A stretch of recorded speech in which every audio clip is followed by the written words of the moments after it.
శుక్లాంబరధరం విష్ణుం శశివర్ణం చతుర్భుజం ప్రసన్నవదనం ధ్యాయేత్ సర్వవిఘ్నోపశాంతయేత్. గురుర్బ్రహ్మా గురుర్విష్ణుః గురుర్దేవో మహేశ్వరః గురుః సాక్షాత్ పరబ్రహ్మ తస్మై శ్రీగురవై నమః. వ్యాసాయ విష్ణురూపాయ వ్యాసరూపాయ విష్ణవే నమో వై బ్రహ్మనిధయే వాసిష్ఠాయ నమో నమః. కూజంతం రామ రామేతి మధురం మధురాక్షరం ఆరుహ్య కవితాశాఖాం వందే వాల్మీకికోకిలం. శ్రుతిస్మృతిపురాణానాం ఆలయం కరుణాలయం నమామి భగవత్పాదశంకరం లోకశంకరం. వాగర్ధావివ సంపృక్తౌ వాగర్ధప్రతిపత్తయే జగతః పితరౌ వందే పార్వతీపరమేశ్వరౌ. సూక్తిం సమగ్రేతున స్వయమేవ లక్ష్మీః శ్రీరంగరాజమహిషీమధురైకటాక్షైః వైదగ్ధ్యవర్ణగుణగుంభనగౌరవైర్యాం కండూలకర్ణకుహరాः కవయోధయంతి. హైమోర్ధ్వపుండ్రమజహన్మకుటం సునాసం మందస్మితం మకరకుండలచారుగండం బింబాధరం బహుళదీర్ఘకృపాకటాక్షం శ్రీవేంకటేశముఖమాత్మనిసన్నిధత్తాం. మనోజవం మరుతతుల్యవేగం జితేంద్రియం బుద్ధిమతాం వరిష్టం వాతాత్మజం వనరయూధముఖ్యం శ్రీరామదూతం శిరసా నమామి. ఆపదామపహర్తారం దాతారం సర్వసంపదాం లోకాభిరామం శ్రీరామం భూయో భూయో నమామ్యహం. సింధూరారుణవిగ్రహాం త్రినయనాం మాణిక్యమౌళిస్ఫురత్తారానాయకశేఖరాం స్మితముఖీం ఆపీనవక్షోరుహాం పాణిభ్యాం అళిపూర్ణరత్నచషకం రక్తోత్పలం బిభ్రతీం సౌమ్యాం రత్నఘటస్థరక్తచరణాం ధ్యాయేత్ పరేదంబికాం. హరి ఓం. పరమేశ్వర స్వరూపమైన సభకి నమస్కారం.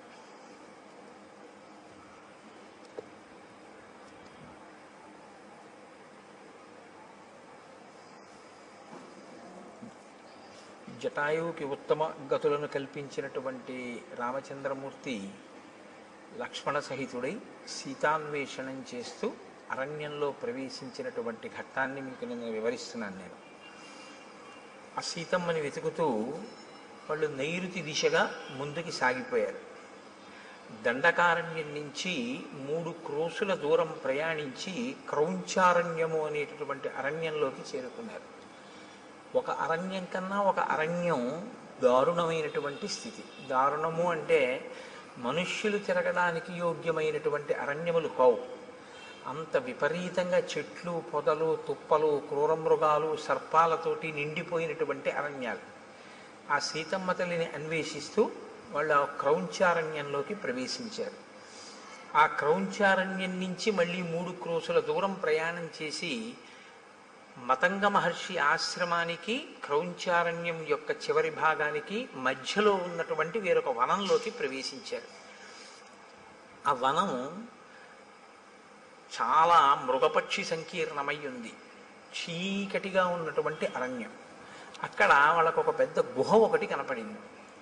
ఆ గుహ సమీపంలోకి వెడితే గాఢాంధకారంతో కూడుకున్నటువంటి ఆ గుహ ముందు ఒక రాక్షసి ఒక ఆమె నిలబడి ఉంది.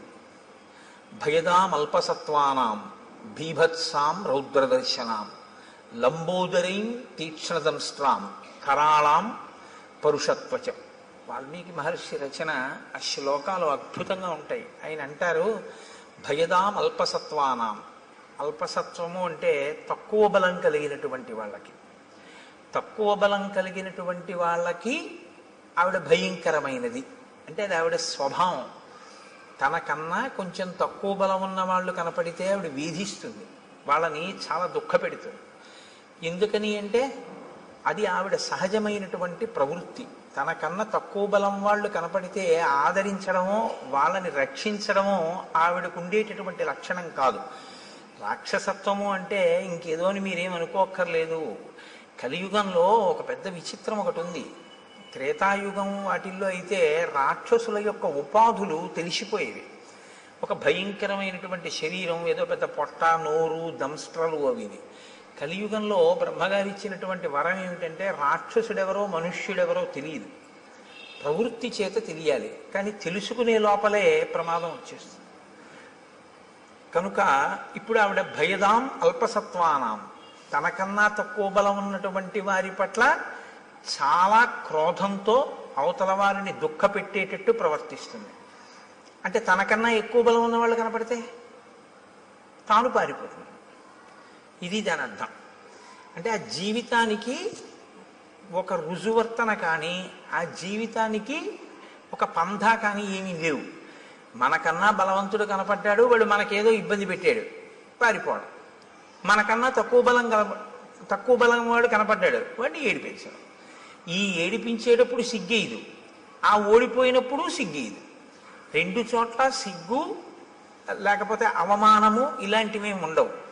ఎప్పుడూ ఉండేది ఏమిటి అంటే రెండు కాలముల యందు కూడా దుఃఖపెట్టే ప్రయత్నం ఉంటుంటుంది. ఆ ప్రయత్నంలో తను విజయం సాధిస్తే విజయం సాధిస్తుంది, విజయం సాధించకపోతే వెళ్ళిపోతుంటుంది. ఇక్కడ ఈవిడికి శూర్పణఖకి ఒక్క తేడా ఒకటి కనపడుతుంది. అరణ్యకాండలో మహర్షి ఇద్దరికి ముకుచెవులు కోయిస్తారు ఆడ రాక్షసులకి. అందులో ఒకరు శూర్పణఖ, ఒకరు అయోముఖి. ఇద్దరు రాక్షసి అయినటువంటి వారే.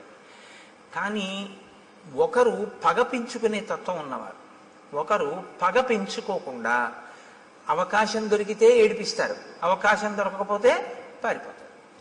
ఒక విధంగా చెప్పాలి అంటే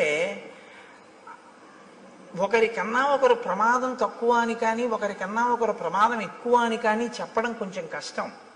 ఎందుకంటే పగ పెంచుకునే స్వభావము ప్రమాదకరమే.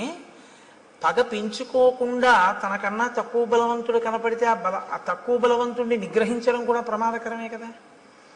ఎక్కువ బలవంతులు కదా అని చెప్పి వచ్చి వాళ్ళకి ఏమైనా వాళ్ళు వచ్చి వీళ్ళని ఇబ్బంది పెడితే వాళ్ళు అప్పటికి పారిపోతారు. పారిపోయారని జాడ్యమో సమస్య వదిలిపోయినట్టు కాదు, మళ్ళీ వస్తూ ఉంటారు.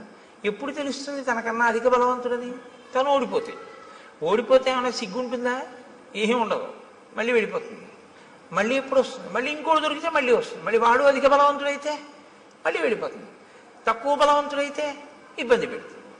అంటే ఆ మనస్తత్వం ఎటువంటిది అంటే దానికి మార్పు అన్నది కానీ, పాఠం నేర్చుకోవడం అన్నది కానీ ఏమీ ఉండదు. సమాజంలో తాను తిరుగుతూ సమాజంలో ఉండేటటువంటి వ్యక్తులతో తాను ప్రతిరోజు సమన్వయం అవుతూ కూడా తాను ఏ పాఠాన్ని తన జీవితంలో జరిగినటువంటి సంఘటనల నుంచి నేర్చుకోకుండా ఒకే రకమైన మోసపోసిన జీవితంతో బతికేస్తూ అవకాశం దొరికినప్పుడు నేను గొప్పవాణ్ణని, అవకాశం లేనప్పుడు తను తక్కువవాణ్ణన్న బాధ లేకుండా పారిపోయేటటువంటి మనస్థితితో సరిపెట్టుకోగలిగినటువంటి స్థితి ఉన్నవాళ్ళు ఎవరైనా అయోముఖీ తత్వంలోకే వస్తారు. అంతకన్నా ఇంకా కొంచెం చెప్పడం కష్టం. మీకు సమాజంలో ఇటువంటి వాళ్ళు ఉండరని మీరు అనుకుంటున్నారా? చాలామంది ఉంటారు. బలవంతుడు కనపడితే ఓడిపోతారు, వాళ్ళకేం సిగ్గు ఉండదు. నింత మన ఎదురుగుండా వాళ్ళకి జరిగిన అవమానానికి మనం సిగ్గుపడతాం. అరే నిజంగా రేపు ఎలా తలెత్తుకు తిరుగుతాడరా, ఎలా కనపడతాడరా, మళ్ళీ ఇంత అవమానం పొందాడు నిన్న. ఆయన తర్వాత రోజు పొద్దున్న ఎలా వస్తాడో తెలుసా? అసలు ఆ సంఘటనే జరగనట్టు వస్తాడు ఆయన. చాలామంది ఉంటారు ఇలాగా. అంటే పేర్లు పెట్టి చెప్పడం బాగుండదు, మీరు గ్రహించగలరు. ఉద్ధతితో ప్రవర్తిస్తారు, ఎక్కడో దెబ్బతింటారు. తిని సిగ్గుపడడం ఏమీ ఉండదు. మనకన్నా చాలా సంతోషంగా ఉంటాడు ఆయన. అదేంటి అవమానం పడ్డాడు కదా, నేను రాత్రి నిద్రపోన్నాడు పాపం కుమిలిపోతున్నాడేమో అని మీరు పలకరించడానికి వెళ్ళారనుకోండి, ఆయన మిమ్మల్ని ఎలా పలకరిస్తాడో తెలుసా? అంత బాధపడతాం ఎందుకో దానికి అంటాడు. మన అడుగుతాడు బాధపడతాం ఎందుకు దానికి, అది పెద్ద విశేషమే ఉంది అంటాడు. ఒకవేళ అతను విజయం సాధించాడు అనుకోండి, మీరు అసలు పట్టుకొనే లేరు. ఈ మన ప్రవృత్తి అత్యంత ప్రమాదకరం. అది ఎప్పటికీ ఏమీ తెలుసుకోలేదు. వీళ్ళ వల్ల ప్రమాదం ఎక్కడొస్తుందంటే వాళ్ళకేం ఉండదు. వాళ్ళకి ఒక రకంగా వాళ్ళకి ఏమిటంటే ఎప్పుడూ అలాగే గడిపేస్తూ జీవితాన్ని జీవించేస్తూ ఉంటారు. వాళ్ళని అంటి పెట్టుకుని ఉన్న వాళ్ళకి చాలా కష్టంగా ఉంటుంది. ఏంట్రా వీడికి మానవమానాలు లేవు, వీడితో ఉండడం. ఆయనకు కొడుకున్నాడు అనుకోండి, ఆ కొడుక్కి మానవమానాలు ఉన్నాయనుకోండి, ఆయన చాలా ఇబ్బంది పడతాడు. మా నాన్నగారు చెప్పలేడు తండ్రికి, మా నాన్నగారు ఏమీ తెలుసుకోరు, ఎప్పుడూ ఇలాగే ప్రవర్తిస్తారు. ఇది చాలా కష్టంగా ఉంది అని తను బరువు అవుతూ ఉంటాడు. తను బరువు అయ్యేటటువంటి పరిస్థితి మంచి ప్రవర్తన కాదు. అది దిద్దుకోవాలి, ఎవరైనా సరే దిద్దుకోవలసి ఉంటుంది దాన్ని. శ్రీరామాయణం కేవలం ఒక జరిగిపోయినటువంటి కథ అని మీరు వినాలి అనుకుంటే రామచంద్రమూర్తి ఒక నరుడిగా అవతారాన్ని స్వీకరించి ఈ పాత్రలన్నిటితోటి సమన్వయం కావలసినటువంటి అవసరం ఆయనకి లేదు. వాల్మీకి మహర్షి ఇన్నిటిని గ్రంథస్థం చెయ్యక్కర్లేదు, ఆయన కొన్ని కొన్ని వదిలిపెట్టేసేయచ్చు.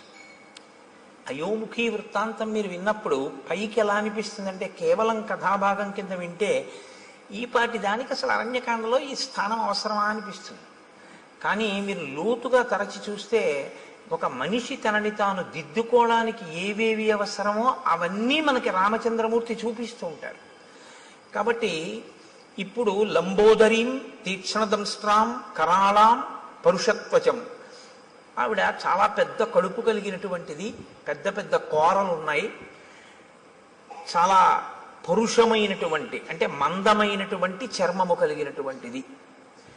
ఇప్పుడు ఆవిడ ఏం చేస్తూ ఉంటుంది అంటే భక్షయంతీం మృగాన్ భీమాన్ వికటాం ముక్తమూర్ధజాం, ఆమె భయంకరమైన నవ్వు నవ్వుతూ కనపడినటువంటి మృగములు ఏం దొరికితే ఆ మృగముల్ని తింటూ ఉంటుంది. వికటాం వికటమైనటువంటి నవ్వు నవ్వుతూ ఉంటుంది. ముక్తమూర్ధజాం, కేశములు సంస్కరింపబడి ఉండవు, ఆ జుత్తంతా విరబోసుకుని ఉంటుంది. ఇది ఒక దారుణమైనటువంటి ప్రవృత్తి. నేను మన్నింపబడదను కాక, నేను రామాయణం చెప్తున్నానంతే, నేను ఇంక ఎవరిని ఉద్దేశించి చెప్పడము నా ఉద్దేశ్యం కాదు. స్త్రీ కేశపాశం కింద కట్టబడి ఉండి తీరాలి అని శాస్త్రవాక్కు. స్త్రీ కేశపాశం కింద కానీ చల్లుకుపోయి ఉంటే, విచ్చుకుపోయి ఉంటే అది దేశానికి కూడా అరిష్టం అని, అంతే, అంతకన్నా ఇంకా అక్కర్లేదు. కాబట్టి భక్షయంతి మృగాన్ భీమాన్ వికటాం ముక్తమూర్ధజాం, ఆమె జుత్తు చల్లుకుపోయి ఉంది, అదే రాక్షసీత్వము అన్న మాటకు అర్థం. అంటే తను బాగున్నానని తను అనుకుంటే చాలు, దాని ఆ అపచారం వల్ల ఇతరులు పోయినా తను పట్టించుకోక్కర్లేదు. అహం తయోముఖీ నామ లాభస్తే తమసి ప్రియ నాథ పర్వతకూటేషు నదీనాం పులినేషు చ ఆయుష్శేషమిమం వీర త్వం మయా సహరంసిసే. ఆవిడంటుంది నా పేరు అయోముఖి. ఆవిడ దృష్టి లక్ష్మణమూర్తి మీద పడింది, రామచంద్రమూర్తి మీద పడలేదు. ముక్కు చెవులు కోయించుకునే వాళ్ళందరి దృష్టి లక్ష్మణుడి మీదే పడుతుందో ఏమో మరి. ఆవిడంది నీవే నాకు తగినటువంటి భర్తవి, అంతే, ఆవిడే నిర్ణయించేసుకుంది. శూర్పణఖ ఎలా నిర్ణయించేసుకుందో అలాగే ఆవిడే నిర్ణయించేసుకుంది. కాబట్టి ఇక నువ్వు శేష జీవితం అంతా కూడా సంతోషంగా నాతో ఆ నదుల యొక్క ఒడ్ల యందు పర్వత శిఖరముల యందు విహరిస్తూ సంతోషంగా గడుపుదువు గారివి. కాబట్టి నువ్వు నాతో సంతోషంగా గడపడం కోసం రా, మన ఇద్దరం భార్యాభర్తలమై గడుపుదాం అని ఆమె లక్ష్మణుణ్ణి పట్టుకుంది. పట్టుకుంటే ఏవ ముక్తస్తు కుపిత ఖడ్గముద్ధృత్య లక్ష్మణ కర్ణనాశే స్తనౌ చాస్య నిచకర్తారి సూదన. ఆ పట్టుకున్నటువంటి అయోముఖి యొక్క ముక్కు, చెవులు, స్తనములు, వీటిని తన కత్తి పెట్టి ఆయన తెగ కోసేసాడు. తెగ కోసేస్తే ఆవిడ లక్ష్మణుణ్ణి విడిచిపెట్టేసి అరణ్యంలోకి పెద్ద రవం చేస్తూ ఏడుస్తూ నెత్తురు కారిపోతూ పరిగెత్తుకుంటూ వెళ్ళిపోయింది. అంటే యుక్తాయుక్త విచక్షణ లేనటువంటి నడవడితో తను కామిస్తే చాలు, ఇతరుల యొక్క అభిప్రాయముతో సంబంధం లేకుండా బలవంతులు కనపడితే పరాభవింపబడి, బలహీనులైతే తననుకున్న కామాన్ని చెల్లించుకుంటూ జీవితం గడపగలిగినటువంటి నీచమైన ప్రవృత్తి కలిగినటువంటి స్థితిలో ఉన్న ఒక ప్రాణి. కాబట్టి ఇక అయోముఖి ఈ కాండలో ఏం మనకు కనపడదు ఆవిడ. కాబట్టి ఆవిడ అలా ఏడుస్తూ వెళ్ళిపోయింది. ఎందుకు శ్రీరామాయణంలో ఈ పాత్ర కనపడింది అన్నదాన్ని మీరు గమనించవలసి ఉంటుంది. మొదట శూర్పణఖకి ముక్కు చెవులు తెగిపోతాయి, ఇక్కడ అయోముఖికి ముక్కు చెవులు తెగిపోతాయి. కానీ ముక్కు చెవులు తెగితే మనం ఉలిక్కి పడతాం. ఎందుకంటే శ్రీరామాయణంలో అరణ్యకాండ మొదట్లో ఒక ఆడదాని ముక్కు చెవులు ఇలా కామంతో వస్తేనే కోసిన కారణానికి సీతాపహరణం జరిగింది. ఇప్పుడు మళ్ళీ కోశాడు, ఏమవుతుందో అని అనిపిస్తుంది, కానీ ఏమవదు, అయోముఖి వెళ్ళిపోయింది. కాబట్టి ఈ రెండిటి మధ్యలో ఉండేటటువంటి తేడాని మీరు గమనించవచ్చు. ఆవిడది పగ, ఈవిడిది పగా ప్రతీకారము పెంచుకుని సాధించేటటువంటి మనస్తత్వం కాదు. లక్ష్మణస్తు మహాతేజా సత్వవాన్ శీలవాన్ శుచి అబ్రవీత్ ప్రాంజలిర్వాక్యం భ్రాతరం దీప్త తేజసం. మీరు శ్రీరామాయణాన్ని చదివేటప్పుడు చాలా ధర్మ సూక్ష్మములను గ్రహించవలసి ఉంటుంది. చాలా అందంగా ఉంటుంది రామాయణం. అందుకే రామాయణం జీర్ణమైతే అన్నగారిని గౌరవించే తమ్ముడు కనపడితే మీకు ఒంట్లో పులకింత వస్తుంది. లక్ష్మణస్తు మహాతేజాః సత్వవాన్ శీలవాన్ శుచి. ఆయన రామచంద్రమూర్తితో మాట్లాడుతున్నాడు. ఎవరు? లక్ష్మణుడు. అయోముఖి పారిపోయింది, ఇద్దరు నడుస్తున్నారు. ఇప్పుడు అకస్మాత్తుగా ఆయనకి ఏదో రాముడితో మాట్లాడాలి అని అనిపించింది. ఎలా మాట్లాడేటో తెలుసా అండి? ఇలా ఎడంచేతో రామ అని పిలిచి కూడా మాట్లాడాలంటే. కానీ ఆయన ఎలా మాట్లాడాడంటే అబ్రవీత్ ప్రాంజలిర్వాక్యం. ఆయన మాట్లాడేటప్పుడు అంజలి ఘటించి రాముడితోటి అన్నయ్య అని ఇలా నమస్కారం చేసి మాట్లాడతాడు. ఎందుకంటే చాలా చోట్ల చెప్పుకున్నాడు లక్ష్మణుడు, నేను రాముణ్ణి అన్నగా చూడను, రాముణ్ణి నా గురువుగా చూస్తాను. అందుకని ఎప్పుడూ అంత గౌరవంతోనూ ఉంటాడు. అందుకే రామాయణం బాగా అనుభవించకుండా రామాయణంలోది ఏదీ గీసే ప్రయత్నం చేయకూడదు. అలా ప్రయత్నం చేస్తే ఏమవుతుందో తెలుసా అండి? చూసిన వాళ్ళకి అలా ఉంటాయిలా ఉంది అందులో ఉన్న వ్యక్తిత్వాలు అని అనిపిస్తుంది. శబరి పళ్ళు తీసుకొచ్చి రాముడికి పెడుతుంటే రాముడు పుచ్చుకుంటుంటే రాముడు కూర్చున్న అరుగు మీద లక్ష్మణుడు ఎడంకాలు ఎత్తి పెట్టినట్టుగా ఉందనుకోండి ఒక ఫోటో. అలా ఉంటాడా ఎప్పుడైనా లక్ష్మణుడు? అవి ఏమవుతాయంటే చూసే వాళ్ళ హృదయాల్లో తప్పు భావాలు నింపుతాయి. కాబట్టి శ్రీరామాయణాన్ని జాగ్రత్తగా గమనించవలసి ఉంటుంది. గమనించకుండా చేతిలో కలం ఉండడం వేరు, రామాయణాన్ని గీయడం వేరు. రామాయణాన్ని గీయాలి అంటే రామాయణం చదివి రామాయణం గురించి కొంత అధికారం ఉండాలి. రామాయణంలో ఉండేటటువంటి వ్యక్తిత్వాలు బహు విశిష్టమైనవి. అంత విశిష్టమైనటువంటిది, అందులో అటువంటి ఘట్టాల గురించి ఏదైనా కూర్పు చేస్తే చాలా జాగ్రత్తగా ఉండాలి. కాబట్టి నేను దేన్ని దృష్టిలో పెట్టుకున్నానో మీరు గమనించి ఉంటారు. కాబట్టి ఇప్పుడు అబ్రవీత్ ప్రాంజలిర్వాక్యం భ్రాతరం దీప్త తేజసం. అంజలి ఘటించి రామచంద్రమూర్తితో మాట్లాడుతున్నాడు.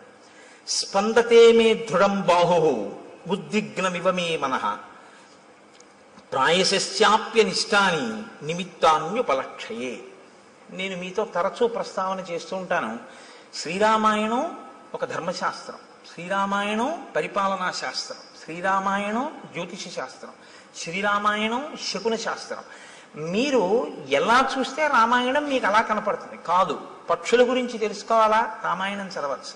పర్వతాల గురించి తెలుసుకోవాలా? రామాయణం చదవచ్చు. భౌగోళిక శాస్త్రం పరిశీలనం చేయాలా? రామాయణం తెలుసుకోవచ్చు. మృగముల గురించి తెలుసుకోవాలా? శ్రీరామాయణం చదువుకోవచ్చు. మీరు ఏది తెలుసుకోవాలన్నా రామాయణం చదువుకుంటే మీకు అందులో తెలియని ఉండవు. ప్రతి శ్లోకము అమృత భాండమే. ప్రతి శ్లోకంలో మహర్షి సందేశాన్ని నింపి ఉంచుతారు. అందుకే ఆయన ఈయనతో మాట్లాడాడు అని ఆయన చెప్పరు. అలా చెప్పడం చాలా తేలిక. అలా చెప్పరు. మాట్లాడేటప్పుడు ఎలా నిలబడి మాట్లాడాడు చెప్తారు. ఒక ఆయన వచ్చాడు, ఎవరు ముందు లేచారు, ఎవరు తర్వాత లేచారు, ఎవరు ఎవరికి అర్ఘ్యం ఇచ్చారు, పాద్యం ఇచ్చారు, ఎవరు ఎవరితో ఏ ప్రశ్న వేశారు, ఎవరు ఎలా జవాబు చెప్పారు. ఒక సంఘటన అయిపోయిన తర్వాత రాముడు అన్ని లక్ష్మణుడికి చెప్తూ ఉంటాడు. రాముడు లక్ష్మణుడికి చెప్పేటప్పుడు మీరు చాలా జాగ్రత్తగా చదవాలి ఆ సర్గని. అందులో ఒక అత్యుత్తమమైనటువంటి సందేశం ఒకటి ఉంటుంది. రాముడు ఒక సర్గ చివర ఒక వ్యక్తితో తాను చూసి మాట్లాడి వెళ్ళిపోయేటప్పుడు లక్ష్మణుడితో చెప్తాడు, చూసావా లక్ష్మణ, ఇవాళ మనం ఇది చేశాం కదా, దీనివల్ల ఇది అన్నమాట ఫలితం అంటాడు. గురువుతో తిరిగేటటువంటి శిష్యుడికి అందే మహోత్కృష్టమైన ప్రయోజనం అదే. మీరు ఎన్నో శాస్త్రాలు మదిస్తే తప్ప అందనటువంటి విషయం అలవోకగా అందిపోతుంది. ఎందుచేతనంటే ఆయన అనుభవించి ఉన్నాడు, ఆయన చదివి ఉన్నాడు, ఆయన మీకు అలా అందించేస్తూ ఉంటాడు. ఆయన నడవడిని మీరు గమనిస్తుంటే చాలు మీకు అవన్నీ అందిపోతుంటాయి, చాలా తేలిగ్గా అందిపోతుంటాయి. ఇది ఒక గురువు వెనకాతలో ఉండేటటువంటి శిష్యుడికి ఎలా ఉంటుందో, ప్రాజ్ఞుడైన అన్నగారిని గురువుగా భావించి వెడుతున్నటువంటి లక్ష్మణుడికి అందుతున్న ఐశ్వర్యం అది. అది తరిగిపోని చెరిగిపోని ఐశ్వర్యం. అందుకే రాముడితో కలిసి ఉండడమే ఆయన ఐశ్వర్యం. అందుచేత లక్ష్మణుడు అయ్యాడు. కాబట్టి చూడండి, ఇప్పుడు ఆయన అంటున్నాడు స్పందతే మే దృఢం బాహు. అన్నయ్య, నా భుజం అదురుతోంది, ఎడం భుజం. ఎడమ భుజం పురుషుడికి అదిరితే అది అశుభ సూచన, ఏదో దుర్నిమిత్తము, జరగకూడనిది జరుగుతోంది అని. ఉద్విగ్నమివమే మనః, నిష్కారణంగా నా మనసు తుట్రుపడుతోంది, తత్తరపడుతోంది. ఎందుకు? ఉద్విగ్నతకి లోనవుతున్నాను. కాబట్టి ప్రాయశ్చాప్యనిష్టాని నిమిత్తాన్ విపలక్షయే, ఏదో భయంకరమైనటువంటి సంఘటన, మనసుకి పరివేదన కల్పించేటటువంటి సంఘటన జరగబోతోంది అని నాకు అనిపిస్తోంది. ఇప్పుడు ఒక సంఘటన జరగబోతోంది, అదేదో చాలా క్లీశమైనటువంటి విషయమే. అందులోంచి బయటికి వస్తావా, బయటికి రావా? అది ప్రధానం. జబ్బు వచ్చింది రైతే, డాక్టర్ గారి దగ్గరికి వెళ్ళారు, చేయించుకోండి అన్నారు. చేయించుకుంటే బతుకుతానండి అని అడుగుతారా లేదా? అడుగుతాం కదా, చేయించుకుంటే బతుకుతామండి అని అడుగుతారు. అలాగే బయటికి వస్తావా, రావా? దుర్నిమిత్తం కనపడుతోంది, జరగకూడనిది జరుగుతోంది అని తెలుస్తోంది, బయటికి వస్తావా? కేవలం జరిగేది మాత్రమే చెప్తే బయటికి వస్తావో రావో చెప్పనటువంటి అసమగ్రత ఉన్నట్టు. సమగ్రత ఎప్పుడు ఉన్నట్టు? ఒక జరగకూడనిది జరుగుతోంది కానీ నువ్వు బయటికి వస్తావు అన్న విషయాన్నో బయటికి రావు అన్న విషయాన్నో కూడా చెప్పాలి. నిన్న రాముడు వస్తున్నప్పుడు మీకు నేను కొన్ని దుర్నిమిత్తాలు చెప్పాను. ఖచ్చితంగా ఏదో అమంగళం జరిగిపోయింది అన్నాడు రాముడు. ఏదో బాధాకరమైన విషయం జరిగిపోయింది, ఎందుకంటే శకునాలు అలా ఉన్నాయన్నాడు. సీతాపహరణం అయిపోయింది. ఇవాళ లక్ష్మణుడు చెప్తున్నాడు శకునాలు. ఇవాళ లక్ష్మణుడు చెప్పేటప్పుడు భయంకరమైనది జరుగుతుంది కానీ పైకి వస్తా అంటాడు. ఎందుకు పైకి వస్తారో ఇప్పుడు శకునం ఇంకోటి చెప్తాడు. నేను అందుకే మీకు చెప్పింది, ఇంకా మళ్ళీ శకున శాస్త్రం ఏం మీరు చదవక్కర్లేదు. రామాయణం చదివితే శకున శాస్త్రం వచ్చేస్తుంది అంతే. రామాయణం చదివితే మీకు తెలియకుండా మీకు జ్యోతిషంలో కొన్ని విషయాలు తెలిసిపోతాయి. నిన్న లేదు జటాయువు వింద ముహూర్తం గురించి మాట్లాడాడు. అందుకని ఏష వంచులకో నామ పక్షీ పరమదారుణ ఆవయోర్ విజయం యుద్ధే శంసన్నివ వినర్దతి. అన్నయ్య, వంచులకము అనబడేటటువంటి పక్షి కూస్తోంది, ఆ కూత వినపడుతోంది. అది నిజంగా ఆ పక్షి కూస్తే చాలా తొందరగా యుద్ధం వస్తుంది, చాలా హఠాత్తుగా వచ్చేస్తుంది యుద్ధం. కానీ ఆ యుద్ధంలో జయాన్ని పొందుతాం. కాబట్టి నాకు ఇటువంటి శకునములు కనపడుతున్నాయి అని అన్నాడు. అంతే. ఒక పెద్ద శబ్దం, ఎంత పెద్ద శబ్దం అంటే ఆ శబ్దం ఎటువంటిది అంటే మీరు అర్థం చేసుకోవాలంటే ఒక్కటే ఉపమానం చెప్పవలసి ఉంటుంది. అంతరిక్షం వరకు ధ్వని వినపడేటట్టుగా ఒక పిడుగు పడితే ఎటువంటి ధ్వని ఉంటుందో అంత ధ్వని అక్కడ వినపడింది. అంటే ఇప్పుడు మీరు ముందు ఒక విషయాన్ని గమనించవలసి ఉంటుంది. మహర్షి హృదయం ఏమిటో తెలుసా అండి? రాముడు బాలకాండలో శివధనస్సుని ఎక్కుపెట్టినప్పుడు ధనుర్భంగం అయింది. విశ్వామిత్రుడు, రాముడు, లక్ష్మణుడు, జనకుడు తప్ప మిగిలిన వాళ్ళు ఎవ్వరూ కూడా నిలబడిన వాళ్ళు లేరు. శబ్దము అనేటటువంటిది సామాన్యమైంది కాదు. శబ్దము వేరు, ధ్వని వేరు. మీరు ఈ రెండిటికి తేడా తెలుసుకోవాలి. శబ్దము అర్థ ప్రతిపాదకము. శబ్దం ఎప్పుడూ కూడా అర్థంతో ఉంటుంది. ధ్వని అర్థ ప్రతిపాదకము కాదు. ధ్వని రాపిడి వలన రావాలని నియమం లేదు. శబ్దము రాపిడి వలన వస్తుంది ఎప్పుడైనా అంతే. శబ్దములన్నీ కూడా అర్థ ప్రతిపాదకములో లేదా మనస్సుకి సుఖదాయకములో అయి ఉంటాయి. అందుకే ఘర్షణ చేత పుడతాయి. నేను మీకు ఒక ఉదాహరణ చెప్పాలంటే, ఇప్పుడు నేను చెప్తున్న దాన్ని శబ్దము అని అనవలసి ఉంటుంది. ఎందుకంటే నా మూలాధార చక్రం దగ్గర నుంచి లాగబడినటువంటి వాయువు అనేక చక్రాలకు తగులుతూ పైకి వస్తుంది. పైకి వచ్చేటప్పుడు ఒరిపిడి చెందుతుంది, రాసుకుంటుంది. చిట్ట చివర నా యొక్క ఆ స్వరపేటిక దగ్గరికి వచ్చేటప్పటికి ఆ వాయువు బాగా రాపిడి చెంది ఉరుసుకుని అక్షరములుగా, పదములుగా, వాక్యములుగా మారి నా నోటి వెంట బయటికి వస్తుంది. ఉరిపిడి చేత పైకి వస్తుంది. నేను ఒక వయలిన్ వాయించాను అనుకోండి, చేతితో ఒక తాడు ఉన్నటువంటి పరికరం లాంటి దాన్ని పట్టుకుని తీగల మీద లాగితే ఆ ఒరిపిడికి ధనొస్తుంది. ఒక వీణని గోటితో పెనగితే ధనొస్తుంది. అలా మీకు ఎప్పుడైనా సరే ఒరిపిడి వలన వస్తే, అంటే ఘర్షణ వలన పుడితే దాన్ని శబ్దము అంటారు. ఇప్పుడు ఆ శబ్దం ఏం చేస్తుంది? అందుకే వేదరాశికి శబ్దరాశి అని పేరు. అర్థ ప్రతిపాదకమై దానికి ఏదో ఒక ప్రయోజనం ఉంటుంది. ప్రయోజనం లేనిది అనుకోండి, దానికి ఏమిటి అంటే మీరు చెప్పలేరు అనుకున్నప్పుడు దాన్ని శబ్దం అనకూడదు, ధ్వని అనాలి. పిల్లాడు ఆడుకుంటూ ఉంగా అన్నాడు అనుకోండి, దానికి అర్థం ఏంటి చెప్పండి అన్నారు అనుకోండి, ఏం చెప్తారు? ఉంగా అన్నాడు పిల్లాడు, చంటి పిల్లాడు. ఏమయ్యా నువ్వు రామాయణం చెప్పావు కదా, దీనికి అర్థం చెప్పన్నారు అనుకోండి, ఎవరు చెప్తారు దానికి? అప్పుడు దాన్ని ఏమనాలంటే ధ్వని అన్నారు. అంటే దానికి ఒక అర్థం ఏం ఉండదు. అర్థం లేకుండా చేయబడేటటువంటిది ఏది ఉంటుందో దానికి మీరు ఏ అర్థము చెప్పడం కుదరదో వాటికి ధ్వనులని పేరు. కాబట్టి ఇప్పుడు ఏర్పడినది శబ్దమా ధ్వన అంటే యథార్థమునకు పెద్ద ధ్వని అని మీరు అనవలసి ఉంటుంది. ఎందుకంటే దానికి ఒక అర్థం లేదు. కానీ ఒక పిడుగు నేల మీద పడితే ఆ శబ్దము, ఆ ధ్వని అంతరిక్షం వరకు వినపడితే ఎంత ధ్వని ఉంటుందో అంత ధ్వని ఉంది. ధ్వనికి ఉండేటటువంటి లక్షణం ఏమిటో తెలుసా అండి?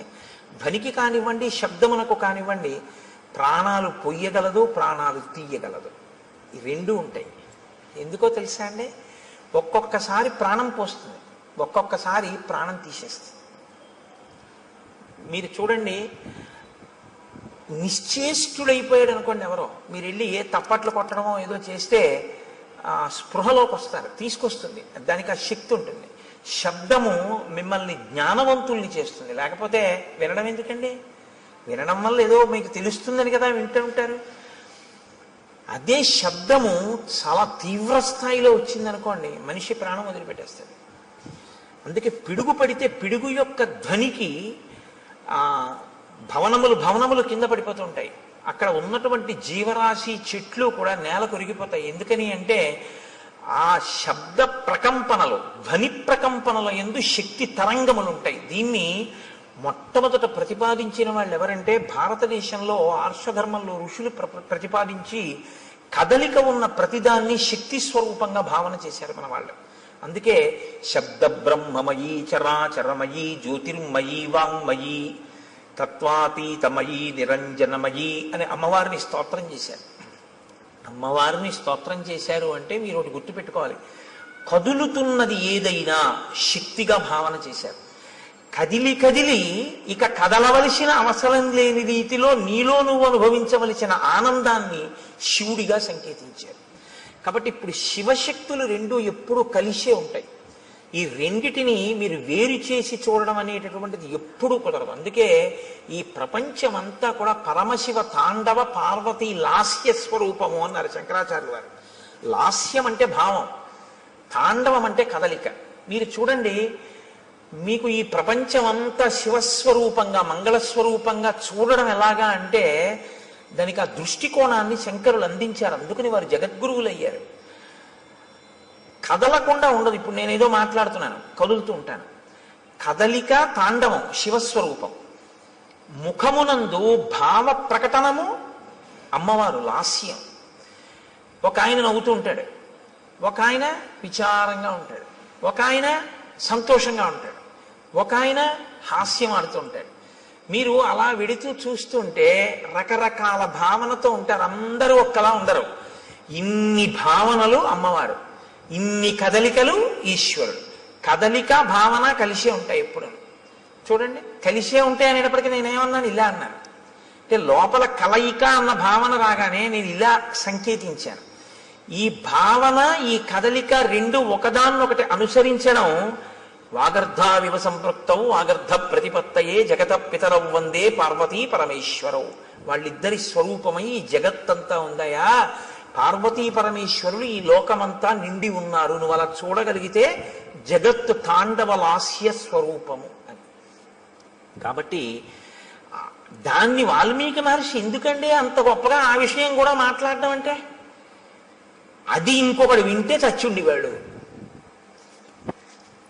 తట్టుకోగలిగారు అంటే ఇప్పుడు దాని మూలస్థానమును కూడా ఛేదించగలిగినటువంటి పరాక్రమవంతులు. చెవికే అంత బలం ఉంటే చేతులకి ఎంత బలం ఉండాలి? కాబట్టి ఇప్పుడు మూలస్థానాన్ని ఛేదించగలరు. ఇది రామచంద్రమూర్తి యొక్క, లక్ష్మణుని యొక్క వీర్యము, పరాక్రమము. మీతో నేను చాలా మార్లు మనవి చేస్తున్నాను, వీర్యం అన్న మాటకు అర్థం అదే. ఎదుట వస్తున్నటువంటి ఎదిరింపునకు లేదా తనతో తలపడుతున్నటువంటి స్థితిలో ఉన్న ఎదురుగుండా కనపడుతున్నటువంటి ప్రతిద్వంద్వి యందు లోపల తాను చెక్కు చెదరక ఎదుటివాడిని చెక్కు చెదిరిపోయేటట్టు చెయ్యగలిగినటువంటి ప్రజ్ఞకి వీర్యమని పేరు. ఇది లోపల నిబిడీకృతమై ఉంటే పరాక్రమం అని పేరు. కాబట్టి ఇప్పుడు ఈ వీర్య పరాక్రమములు ఉన్నవారు కాబట్టి అందుకని అడిగారు వాల్మీకి మహర్షి, కోన్వస్మిన్ సంప్రదంలోకే గుణవాన్ కశ్చ వీర్యవాన్ ధర్మజ్ఞశ్చ కృతజ్ఞశ్చ సత్యవాక్యో ధృఢవ్రత చారిత్రేణ చ కోయుక్త సర్వభూతేషు కోహిత విద్వాన్ కస్సమర్థశ్చ కశ్చైక ప్రియదర్శన ఆత్మవాన్ కో జితక్రోధో ద్యుతిమాన్ కో నరసూయక. ఇన్ని ప్రశ్నలు వేయడానికి కారణం అదే. కాబట్టి ఇప్పుడు వారు ఆ ధ్వనిని విని వాళ్ళు ఏమనుకున్నారంటే ఇంత పెద్ద ధ్వని ఎక్కడి నుంచి వచ్చింది అని ఆశ్చర్యపోయారు. వారు ఆశ్చర్యపోయే లోపలే వారికి ఎదురుగుండా ఒక స్వరూపం ఒకటి కనపడింది, ఒక పెద్ద ఆకారం ఒకటి కనపడింది. ఆకారము అన్న మాట నేను ఎందుకు అనవలసి ఉంటుందంటే, చూడగానే గుర్తుపట్టగలిగితే ఇది బలానా అని గుర్తుపట్టగలిగారు అనుకోండి, మీ ప్రజ్ఞకు అందుతోంది అని గుర్తు. ఇలా చూస్తే మనిషి అన్నాను అనుకోండి, నా ప్రజ్ఞకు అందింది. జింక నా ప్రజ్ఞకు అందింది, లేడి నా ప్రజ్ఞకు అందింది, సర్పము నా ప్రజ్ఞకు అందింది. అసలు అటువంటి రూపు లోకంలో ఎక్కడా వర్ణింపబడలేదు, తాను చూడలేదు. నేను చూడకపోవచ్చు కానీ విన్నాను అనుకోండి తెలుస్తుంది. ఒక హంస నేను చూడలేదు కానీ హంస కనపడింది, ఇది హంస అనుకుంటానండి అంటాను. మళ్ళీ ఇదో విచిత్రం తెలుసా అండి, నామం ఉంటే రూపం ఉంటుంది, రూపం ఉంటే నామం ఉంటుంది, నామం రూపం కలిస్తే మాయ అవుతుంది. అదే విచిత్రం. శంకర భగవత్పాదుల యొక్క ప్రతిపాదన అంతా దీని మీదే ఆధారపడింది. నామం ఉంటే రూపం ఉంటుంది, రూపం ఉంటే నామం ఉంటుంది. కోటేశ్వరరావు గారు అన్నారనుకోండి, మీకు వెంటనే నా రూపం మీ మనసులో అలా లీలగా కదులుతుంది. చూస్తున్నారుగా చాలా రోజుల నుంచి. కోటేశ్వరరావు అనబడేటప్పటికీ నేను ఇలా వస్తూ ఉంటే ఆ కోటేశ్వరరావు వస్తున్నారు అంటారు. అంటే నా రూపాన్ని నామంతో గుర్తిస్తారు. అలా ఇంకోళ్ళు వస్తున్నారు అనుకోండి, కోటేశ్వరరావు వచ్చారా అండి అన్నారు అనుకోండి ఎవరైనా కొత్త వాళ్ళ, ఆయన కాదండి రాలేదంటారు. నామము రూపము పక్క పక్కనే ఉంటాయి. కుండ అన్నాను అనుకోండి, కుండ ఎలా ఉంటుందో మీకు వెంటనే మనసు చూపిస్తుంది, ప్రొజెక్ట్ చేస్తుంది. అసలు నిజానికి మీరు పెట్టిన పేరు మీరు చూపించిన పదార్థము రెండు అసత్యాలు. దాన్ని కుండ అనకుండా కర్ర అని కొత్తగా పేరెడుతున్నానన్నా దానికి ఏం అభ్యంతరం ఏమి ఉండదు. రెండు, అది మట్టి యొక్క వికారం, అది అసలు నిజానికి దాని సత్యం అది కాదు. సరే, ఇప్పుడు నేను మళ్ళీ శాంకర సిద్ధాంతం మాయాది కాదు కానీ నామరూపములు అదొక గమ్మత్తు. కాబట్టి మనస్సుకి ఉండేటటువంటి పరిమితి ఏమిటంటే, తను వినన్నా ఉండాలి, తను చూసన్నా ఉండాలి. విని కాని చూసి కాని ఉంటే ప్రాణిని గుర్తిస్తుంది. ఇప్పుడు రామలక్ష్మణులు ఇద్దరు ఏమిటి అలా ఉన్నాడన్నారు అనుకోండి, రామలక్ష్మణులు కూడా ఎన్నడూ ఊహించలేదన్నమాట. అటువంటి ప్రాణి ఒకటి లోకంలో ఉంటుంది అని రామలక్ష్మణులు ఊహించలేదు.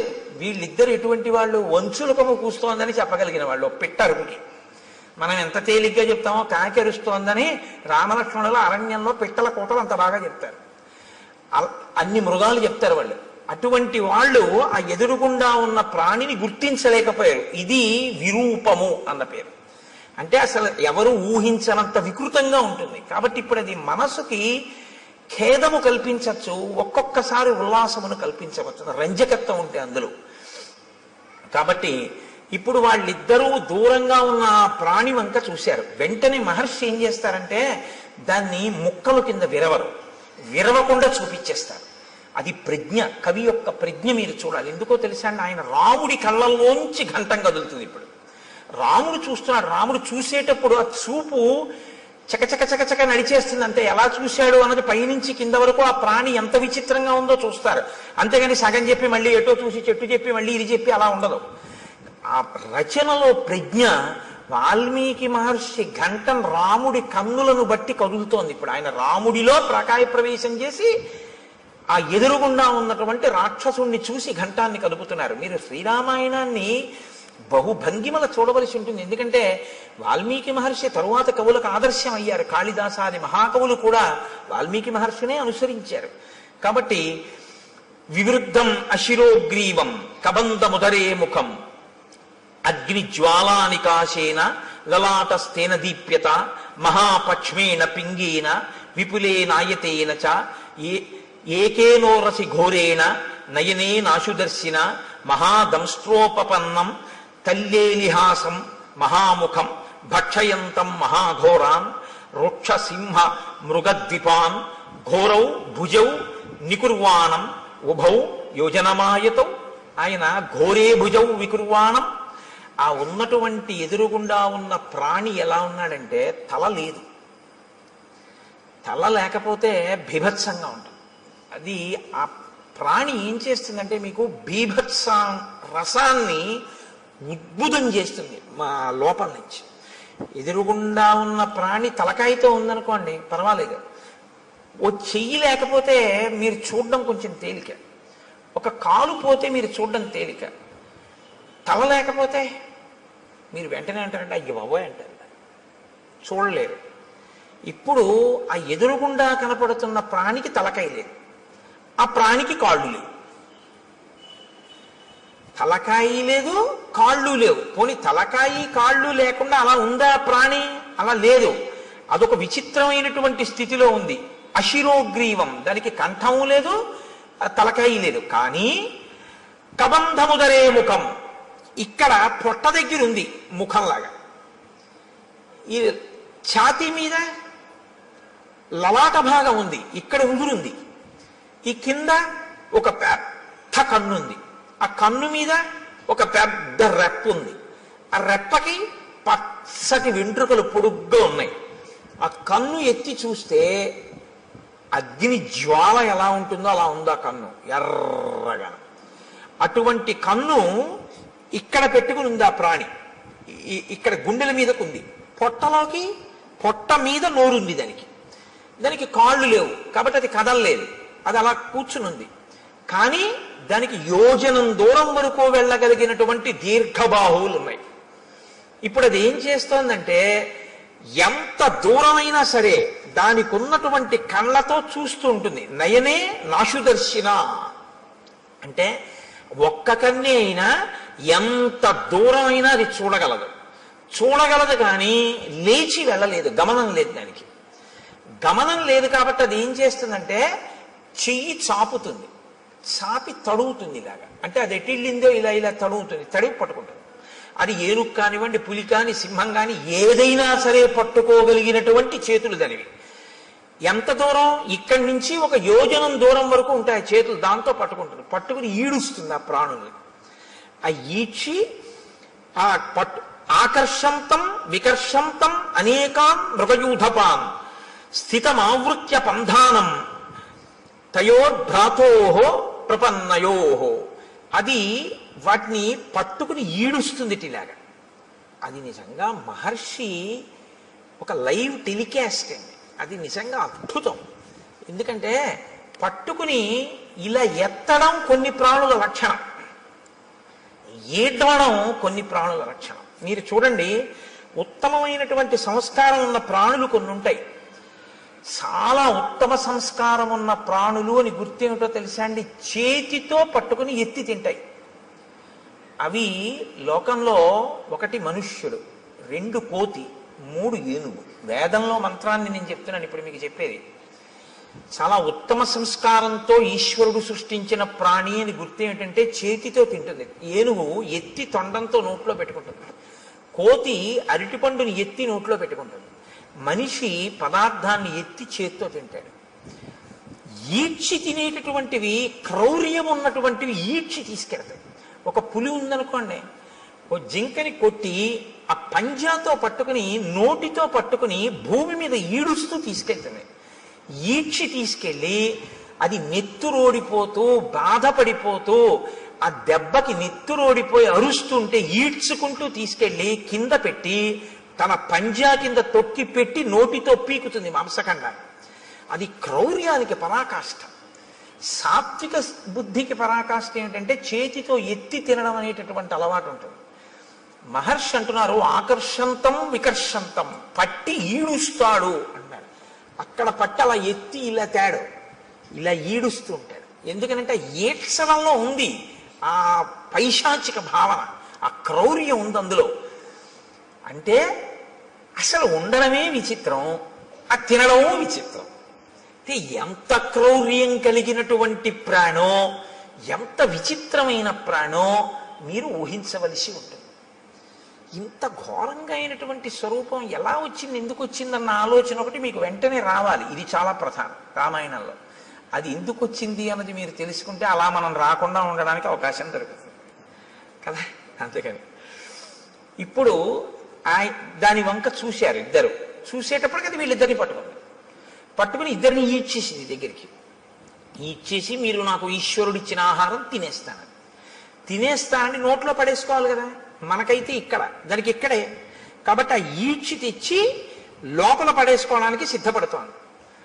వెంటనే లక్ష్మణుడు అన్నాడు, అన్నయ్య దీన్ని మనం ఉపేక్షించకూడదు, ఈ ప్రాణిని మనం చంపకూడదు. నిజంగా శ్రీరామాయణం ధర్మశాస్త్రం అద్భుతం. అందుకు మహర్షి ప్రతి చిన్న విషయాన్ని కూడా రచనలో చూపిస్తాడు. నిశ్చేష్టానాం వధో రాజన్ కుచ్చితో జగతీపతే క్రతు మధ్యోపనీతానాం పశూనామివ రాఘవ. లక్ష్మణుడు అంటున్నాడు, కదలిక లేని ప్రాణిని చంపకూడదు. ఎందుకంటే అది పారిపోవడానికి అవకాశం ఏది? పారిపోవడానికో, వెన్నిచ్చి పారిపోవడానికో, నీ మీద కలియబడ్డానికో దానికి అవకాశం ఉంటే నీ వీరత్వం చంపాలి. కదలలేని దాన్ని చంపడం ఏంటి? బలి బలి మా బావ బల్లెమ్ము చేబూని పుల్లాకు తూట్లుగా పొడవలేదే అన్నట్టు కదలలేని ప్రాణిని చంపడం ఏంటి? కాబట్టి అన్నయ్య మనం చంపకూడదు దీన్ని.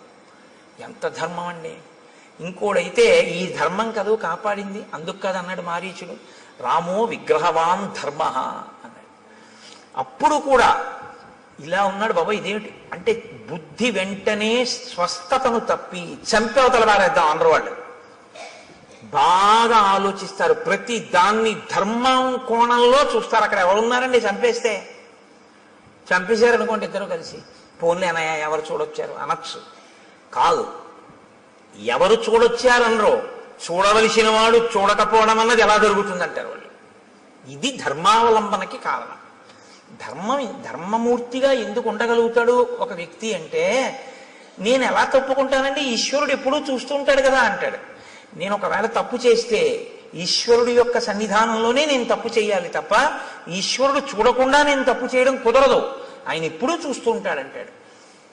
ఎప్పుడూ చూస్తున్నాడు వాడు అన్నవాడు చాలా తప్పులు చెయ్యలేడు. చాలా అన్నమాట నేను ఎందుకన్నానో తెలుసా అండి, ఏ తప్పు చెయ్యలేడని ముందే అనడం చాలా కష్టం. కొంత మార్పు అన్నది వస్తుంది ఎప్పుడంటే చాలా తప్పులు చేయలేడు, తర్వాత ఏ తప్పు చేయలేడు. కాబట్టి రాముడు ధర్మమూర్తిగా ఎందుకు ఉండగలడు ఎప్పుడు అంటే, ధర్మం అనేటటువంటిది తాను అనుష్ఠిస్తున్నానో లేదో అనేటటువంటిది వృక్షములు దేవతా స్వరూపంగా చూస్తున్నాయని రాముడు నమ్ముతాడు. మనం అంటే నాలాంటి వాడైతే ఏమంటాడంటే ఎవరు చూడొచ్చారంటాం. ఇదే తేడా. ఇది అలవాటు చేసుకోవడం ధర్మానికి పునాదిరాయి. ఇది నిలబడాలి. ఇది నిలబడితే మార్పు వస్తుంది మనసులో. కాబట్టి నిశ్చేష్టానాం వధోరాజన్ కుచ్చితో జగతీపతే. ఓ జగతీపతి రామా, మనం స్థాణువుగా కదలలేని వాడిని చంపకూడదు. కాబట్టి ఇతను తన నోట్లో మన్ని పడేసుకునేటట్టు ఉన్నాడు. కాబట్టి ఈ రెండు బాహువులని తరిగేద్దాం. ఇతని శక్తి బాహువులే. ఎందుకని? గమనం లేదు, కదలలేడు. నోటితో కరవలేడు, ఎందుకంటే పొట్టకుంది నోరు. బోర్లా పడుకుని కరిచి పట్టుకోగలిగినటువంటి శక్తి లేదు. కానీ చేతులతో మాత్రం తడిమి పట్టుకుంటాడు. కాబట్టి చేతులు నరికేస్తే వీడు ఉన్నా ఒకటే, ఊడిపోయినా ఒకటే. అక్కడతో వీడు కూడా చచ్చిపోతాడు. ఎందుకంటే ఆహారం లేదు ప్రాణానికి. ఆహారం లేకపోతే ప్రాణము నిలబడదు, శోషించిపోయి పడిపోతుంది. మనం చంపక్కర్లేదు, వీడి యొక్క బలం ఎక్కడుందో దాన్ని తుంచేద్దాం. దాన్ని మాత్రం ఎందుకు తుంచాలి? మన్ని పట్టుకున్నాడు కాబట్టి, మన్ని ఇప్పుడు నోట్లో పడేస్తాడు కాబట్టి బాహువులు తుంచేద్దాం. కాబట్టి దక్షిణం బాహుం అసక్తామసినా తతః చిచ్ఛేద రామో వేగేన సవ్యం వీరస్తు లక్ష్మణ. రాముడు కుడి భుజాన్ని నరికేశాడు, లక్ష్మణుడు ఎడమ భుజాన్ని నరికేశాడు. రెండు చేతులు ఊడి కింద పడిపోయాయి. కింద పడిపోగానే అతను చాలా సంతోషపడిపోయాడు. ఇది విచిత్రం రామాయణంలో. చాలా సంతోషపడి అన్నాడు, ఓ నేను ఎదురు చూసిన సంఘటన జరిగింది. ఇన్నాళ్ళు ఈ రెండు చేతులు నరికేవాడి కోసమే తడిమి పట్టుకుంటున్నాను, ఇవాళ వీటిని నరికేవాడు దొరికాడు, ఎవరు మీ ఇద్దరు అన్నాడు. అంటే వాళ్ళు నోర్ము నీకు మేం చెప్పడం ఏంటి అనరు. అది విచిత్రం. ఇది వినయం. వాళ్ళు ఎవరు అడగనివ్వండి, శూర్పణఖ అడిగినా చెప్తారు, ఎవరు అడిగినా చెప్తారు, ఎంత అందంగా అలాగని అనవసరమైనటువంటి చోట దీర్ఘంగా మాట్లాడరు. సమయాన్ని ఎంత పొదుపుగా వాడి మాట్లాడతారంటే ఎక్కడ ఎంతవరకు అవసరమో, ఏది అవతల ప్రాణికి చెప్పవలసి ఉంటుందో అక్కడ వరకే చెప్తారు తప్ప అదే పనిగా సొదపెట్టి అర్థం లేకుండా మాట్లాడడం ఉన్నది ఉండదు. అందుకే నేను మీతో మనవి చేస్తున్నాను, శ్రీరామాయణం మీరు బాగా చదివితే మాట్లాడడంలో ప్రజ్ఞ మీకు వస్తుంది. ఎవరితో ఎలా మాట్లాడాలి, ఎంత మాట్లాడాలి, ఇవి బాగా అలవాటు అవుతుంది. అసలు మనిషి పాడైపోయేది అందుకే కదండి, అక్కర్లేని మాటలన్నీ మాట్లాడడం వల్లే పాడైపోతుంటాడు. కాబట్టి అయమిక్ష్వాకుదాయాదో రామో నామ జనైశ్రుత అస్యై వారజం విద్ధి భ్రాతరం మాంచ లక్ష్మణం. నేను అయమిక్ష్వాకుదాయాదో రామో నామ జనైశ్రుత, ఈయన మా అన్నగారు రామచంద్రమూర్తి. అస్యై వావరజం విద్ధి, నేను ఆయన తమ్ముణ్ణి. భ్రాతరం మంచ లక్ష్మణం, నేను ఆయన తమ్ముణ్ణి, నన్ను లక్ష్మణుడు అంటారు. అస్య దేవ ప్రభావస్య వసతో విజనేవని రక్షసాపహృతా పత్ని యామిచ్చంతా విహాగతౌ. మా అన్నగారి పత్ని, నా వదిన గారైనటువంటి తల్లిని ఒక రాక్షసుడు అపహరించాడు. ఆవిడ్ని వెతుక్కుంటూ మేము ఈ అడవిలో తిరుగుతున్నాం. నువ్వెందుకు ఇలా ఉన్నావు అని అడిగాడు. ఇప్పుడు తామెవరో సత్యం చెప్పి నువ్వెవరు, అంతేగాని కైకమ్మ, దశరథుడు, వరాలు అయిన చోట కాంచోట అన్ని చోట్ల వాళ్ళు మాట్లాడరు. ఇప్పుడు ఆయన అన్నాడు, పురారామ మహాబాహో మహాబల పరాక్రమ రూపమాసీన్మమాచింత్యం త్రిషు లోకేషు విశ్రుతం యథా సోమస్య శక్రస్య సూర్యస్య చ యథా వపుః.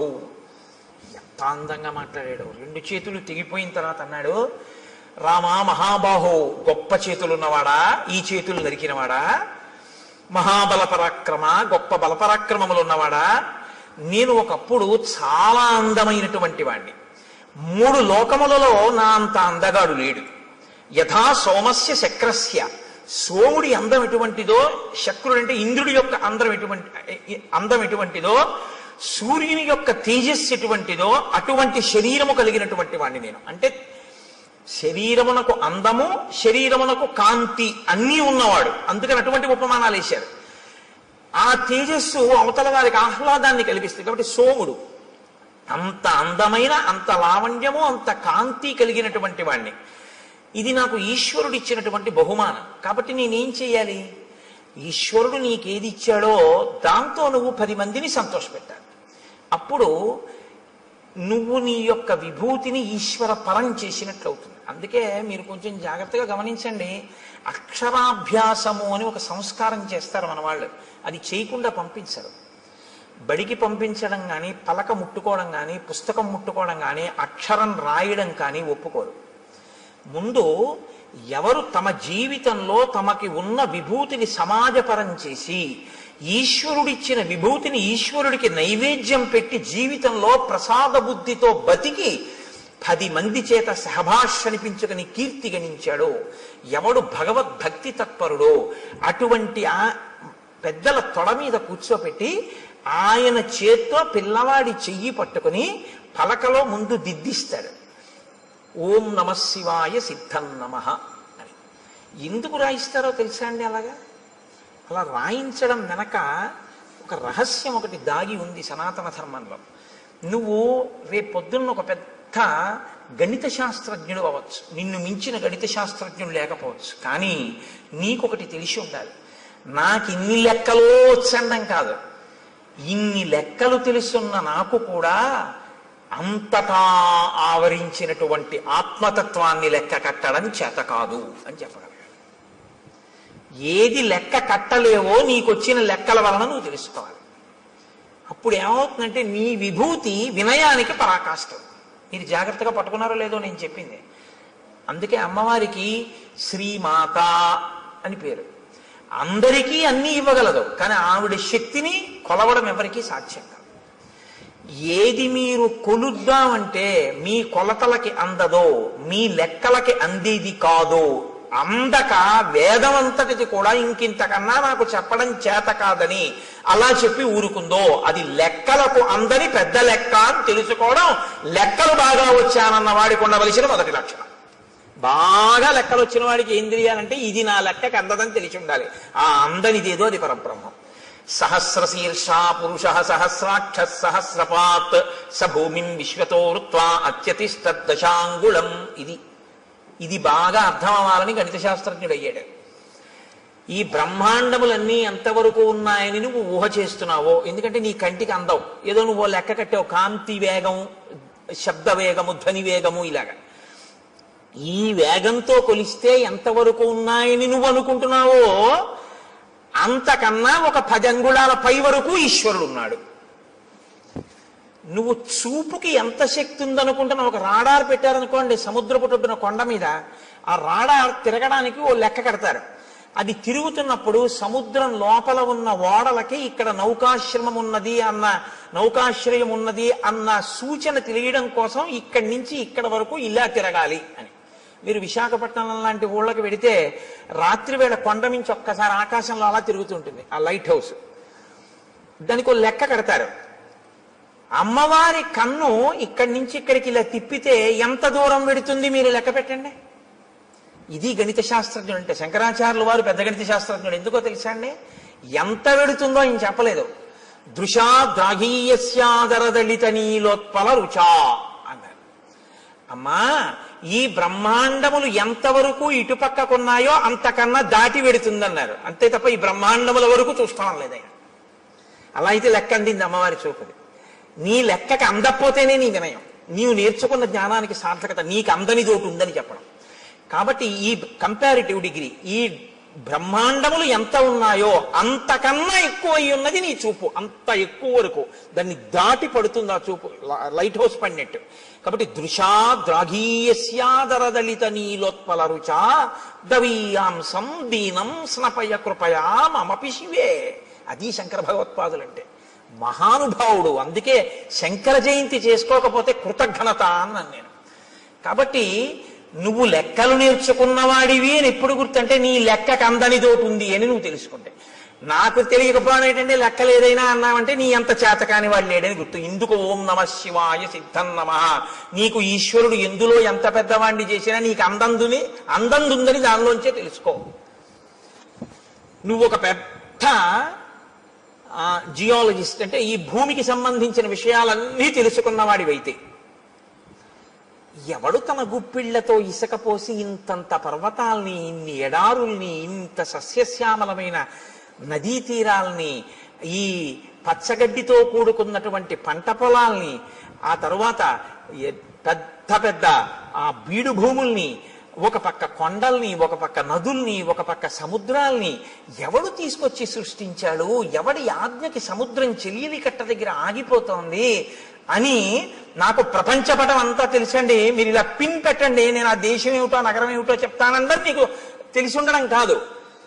ఇవన్నీ సృష్టించిన వాడు ఎవరో మాత్రం నేను తెలుసుకోలేకపోయాను, వాడికి ఒక నమస్కారం అని నువ్వు అనగలిగితే నువ్వు బాగా భౌగోళిక శాస్త్రం నేర్చుకున్నవాడు. ఒకడు గొప్ప సంగీత విద్వాంసుడు ఎప్పుడంటే సంభావనిస్తే గంటన్నర కచేరీ చేసినవాడు కాడు. ఎవడు నాదోపాసన చేశాడో, ఎవరు ఆ లోపల నుంచి వచ్చినటువంటి నాదాన్ని వింటున్నాడో, ఎక్కడ నుంచి అది కదులుతోందో ముందు అన్నప్పుడు ఆ ధ్వని, ఆ శబ్దం, ఆ నాదం వస్తున్న దాని యొక్క మూలాల్ని ఉపాసన చేసి మౌనంలో పట్టుకుని నాదోపాసన చేసి సంగీత విద్య ద్వారా సరిగమ పద నిసానిదప మగరిస అంటారు. ఆరోహణ అవరోహణ. అవరోహణ అంటే కింద పడిపోవడం, ఈ ఈశ్వరుడి నుంచి విడిపోయి అజ్ఞానంలోకి రావడం. ఆరోహణ అంటే పైకెక్కి మళ్ళీ సాలోకి వెళ్ళిపోవడం ఈశ్వరుడి దగ్గరికి.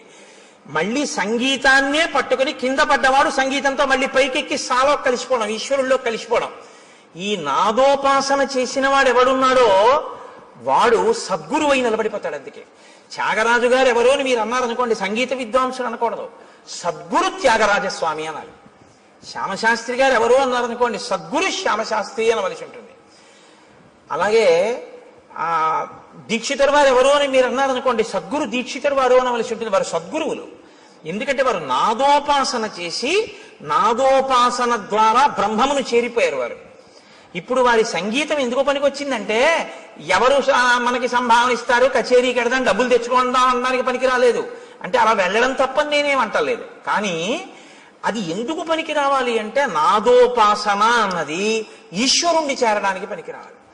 ఇప్పుడు అలా పనికొచ్చింది అనుకోండి, మీకు అలా పనికొచ్చినటువంటి ఉత్తర క్షణంలో ఈశ్వరుడు మీకు ఇచ్చిన విభూతి మీకు అందని దాన్ని అందుకోవడానికి పనికొచ్చేదే తప్ప అమ్ముకోవడానికి పనికొచ్చేది కాదు. మీకు ఒక కవనం వచ్చనుకోండి, మీకు గొప్పగా ఒక పద్యం చెప్పడం వచ్చనుకోండి, అది ఈశ్వరుడు గురించి చెప్పగలగాలి, 10 మందికి పనికొచ్చేది చెప్పాలి. అందుకే హరినామస్తుతి చేయు కావ్యము సువర్ణాంభోజి హంసావళి సురుజిభ్రాజితమై మానస సరస్ఫూర్తిని వెలుంగొందు అంటారు పోతన గారు. హరినామమును చెప్పినటువంటి సాహిత్యం ఏదుందో అది మానస సరోవరం. ప్రజ్ఞ ఉంది కదా అని పనికి మాలిన కవిత్వాలన్నీ చెప్పాడనుకోండి, అవి కాలగర్భంలో నశించిపోతాయి, ఇంకోటి సమయాన్ని పాడు చేస్తాయి అంతే. అప్పుడు అది ఎందుకు పనికొచ్చింది? భ్రష్టత్వానికి పనికొచ్చింది ఆ కవిత్వం. దానివల్ల ఉపయోగం ఏమైనా ఉంటుందా అంటే నక్కీరుడి అహంకారంలో ఉంటుందంతే ఆ కవిత్వం. కాబట్టి ఏది నీ యందు బాగా ప్రకాశించిందో దాన్ని బాగా పట్టుకుని నాకు ఇది తెలియదు, ఆ తెలియనిదేదో ఇది తెలియదని తెలుసుకోవడానికి నాకు తెలుసున్నది పనికొచ్చింది అన్నవాడెవడో వాడు విద్వాంసుడు, వాడు పండితుడు. పండితుడు అన్న మాట ఎవరికి వర్తిస్తుందో తెలుసా అండి? పద్యాలు చెప్పేవాడికి కాదు. పండాహ అంటే జ్ఞానం. ఈశ్వరుణ్ణి నమ్మి ప్రతిరోజు భక్తితో అనుష్ఠించి నడిచేవాడెవరో ఆయనకి పండితుడని పేరు. అందుకే పోతన గారు సహజ పండితుడు అంటారు. కాబట్టి ఈ స్థితిని ఒరే నాన్న నువ్వు పొందాలి తప్ప నువ్వు ఏదో ఒక పెద్ద ఇంజనీరువై లంచాలు పుచ్చుకుని 3వ రోజు పడిపోయే బ్రిడ్జి కట్టకూడదు. నువ్వు ఒక పెద్ద గణిత శాస్త్రజ్ఞుడివై నాకు అన్నీ తెలిసిన అహంకరించి మట్టిలో కలిసిపోకూడదు. నీకు ఈశ్వరుడు నిన్ను గొప్ప విద్యాధికుణ్ణి చేసి దానితో పాటుగా పండితుణ్ణి చెయ్యాలి. అంటే దాన్నే అడ్డుపెట్టి నువ్వు ఈశ్వరుణ్ణి చేరుకునే ప్రయత్నం చెయ్యాలి. నేను మీకు ఒక ఉదాహరణ చెప్తాను. నాకు ఆ డాక్టర్ గారి పేరు జ్ఞాపకం లేదు, కానీ నేను లలితమ్మ గురించి ఉపన్యాసాలు చెప్పేటప్పుడు తరచూ కోట్ చేస్తుంటాను. పిల్లవాడు తల్లి గర్భంలో తల కిందకి కాళ్ళు పైకి పెట్టుకుని ఉంటాడు. ఆయన ఒక పెద్ద గైనకాలజిస్ట్. ఈ పుస్తకం రాసిన ఆయన మాతృదేవో భవ అని పుస్తకం రాశారు. నాకు కాకినాడలో డాక్టర్ జగదీశ్వరి గారిని, ఆవిడ ఒక పెద్ద గైనకాలజిస్ట్. ఆవిడ నాకు ఆ పుస్తకం ఇచ్చి చదవండి కోటేశ్వరరావు అన్నారు. అందులో ఆయన అన్నారు, తల కిందకి కాళ్ళు పైకి పెట్టి 9 నెలలు అయిపోతుంది, లోపల పెరిగిపోతాడు వీడు. అమ్మ నాభిగొట్టంలోంచి ఆహారం వెడుతూ ఉంటుంది. ఇప్పుడు అమ్మ తినకూడనిది తింది, లోపల వీడి యొక్క శరీరం ఎటువంటిదో తెలుసు. నజ్జు శరీరం అనుకోండి, వీడికి పడిశం పట్టేస్తుంది. పడిశం పట్టేస్తే ఏమవుతుంది? తల కిందకు ఉంది. ఇప్పుడు ముక్కులో పట్టినటువంటి పదార్థం వెనక్కి వెళ్ళిపోతూ ఉంటుంది. గుటక వేయడం చాలా కష్టం, ఉక్కిరి బిక్కిరి అయిపోతూ ఉంటాడు. అమ్మ ఇంకో సీతాఫలం తింటుంది. ఆవిడికి ఏం తెలుసు? బయటకు వస్తేగా వాడికి నజ్జు శరీరం అని తెలియడానికి. లోపల జ్వరం తగులుతుంది, కానీ వాడికి చల్లగా ఉంటే బాగుండనిపిస్తుంది, కటిక చీకటి. ఇంతలో వాడికి ఏమవుతుందంటే లోపల అతిసారం పుడుతుంది. వాడు మలం ఎక్కువ విసర్జించేస్తాడు. విసర్జించేస్తే అందులోంచి చిన్న చిన్న పురుగులు పుట్టి కరిచేస్తుంటాయి ఒంటిని. ఇలా పడి ఉంటాడు. తన మలమూత్రములు తన నోటి దగ్గరికి వచ్చేస్తుంటాయి, చెవుల్లో కెడుతుంటాయి. అందుకే గర్భస్థ నరకం అంటారు. నవమాసంబులు తల్లి గర్భమున నానారోతలంచిక్కి నాకు అవకాశం విషుమంతలేకపడి హాకష్టముల్ భీతితో నవమాసంబు ఘటిల్లే చాలు నాకా గర్భవాసంబు నివసింపన్ పని తీర్చి కావుమికనన్ని సత్కృపన్ శంకర అంటారు. అప్పుడు ఈశ్వరుణ్ణి ప్రార్థిస్తాడు, నేను ఉండలేకపోతున్నాను ఈశ్వర, ఒక్కసారి ఈ శరీరంతో బయటికి వెళ్ళని, దీంతోటే నిన్ను సేవించుకుని నీలో కలిసిపోతానంటాడు. ఈశ్వరుడు ఏం చేస్తాడంటే ప్రసూతి వాయు రూపంలో తల్లి యోనిలోంచి పైకి తోసేస్తాడు. ఇప్పుడు వచ్చి బయటపడతాడు. బయట పడగానే కటిక చీకట్లోంచి ఒక్కసారి పెద్ద వెలుతురులోకి వస్తాడు. ఇప్పటి వరకు తానేమి చూడలేదు. అంతంత ప్రాణులు ముక్కుకి గుడ్డ కట్టుకుని డాక్టర్ గారు, అమ్మ, పెద్ద కడుపు, ఎవరెవరో మనుషులు, పెద్ద పెద్ద దీపాలు, గోడలు. వాడి ఇంటి కన్ను ఇలా విప్పి చూసేటప్పటికి ఆ వెలుతురు తట్టుకోలేక, వాతావరణాన్ని తట్టుకోలేక ఉత్తర క్షణంలో వాడి హృదయ స్పందన ఆగిపోతుంది. వాడి ఊపిరితిత్తులు ఇలా ఇలా ఇలా ఇలా అంటున్నవి ఇలా అయిపోతాయి. జీర్ణ వ్యవస్థ ఇలా సంకోచించిపోయి వాడి శరీరంలో ఉన్న మలమంతా గడ్డకట్టి వాడి ప్రాణోత్క్రమణం అయ్యే స్థితి వస్తుంది. వస్తే ప్రపంచంలో ఇప్పటి వరకు ఎక్కడా తయారు కానటువంటి పదార్థం, నా కడుపున పుట్టిన బిడ్డ అని అమ్మవాడిని చూసుకుని మురిసిపోతుంది. అమ్మ మురిసిపోయి తన స్తన్యాన్ని తీసి వాడి నోట్లో పెట్టగానే ఎలా ఊరుతుందో ప్రపంచంలో ఎవ్వరికీ తెలియదు. కోలోస్ట్రమ్ అనబడేటటువంటి ఒక పసుపచ్చటి జిగురు పదార్థం అమ్మ స్తన్యంలోంచి కొడుకు నోట్లోకి ఎడుతుంది. దాన్ని చప్పరిస్తాడు అంతే. ఊపిరితిత్తులు పనిచేసి, గుండె పనిచేసి, జీర్ణావయం పనిచేసి నల్లటి మలం విసర్జించగలిగిన శక్తి వస్తుంది. వచ్చి పిల్లాడు బతుకుతాడు. పిల్లాడు బ్రతకడానికి కావలసినటువంటి ఆ కోలోస్ట్రమ్ అనబడేటటువంటి పసుపచ్చటి పదార్థం పిల్లవాడు కాని పిల్ల కాని పుట్టగానే వాణ్ణి చూసుకోగానే నా బిడ్డ అన్న ఆనందం కలగగానే మాతృత్వపు ఆనందపు అంచుల వలన అమ్మ శరీరంలో ఉత్పత్తి అయి స్తన్యంలోంచి స్రవింపబడేటటువంటి పదార్థాన్ని నేను సాక్షాత్ జగన్మాతగా చూస్తున్నాను. ఆ కోలోస్ట్రం వల్ల ఈ లోకంలో ఇన్ని ప్రాణులు పుట్టి బతుకుతున్నాయి.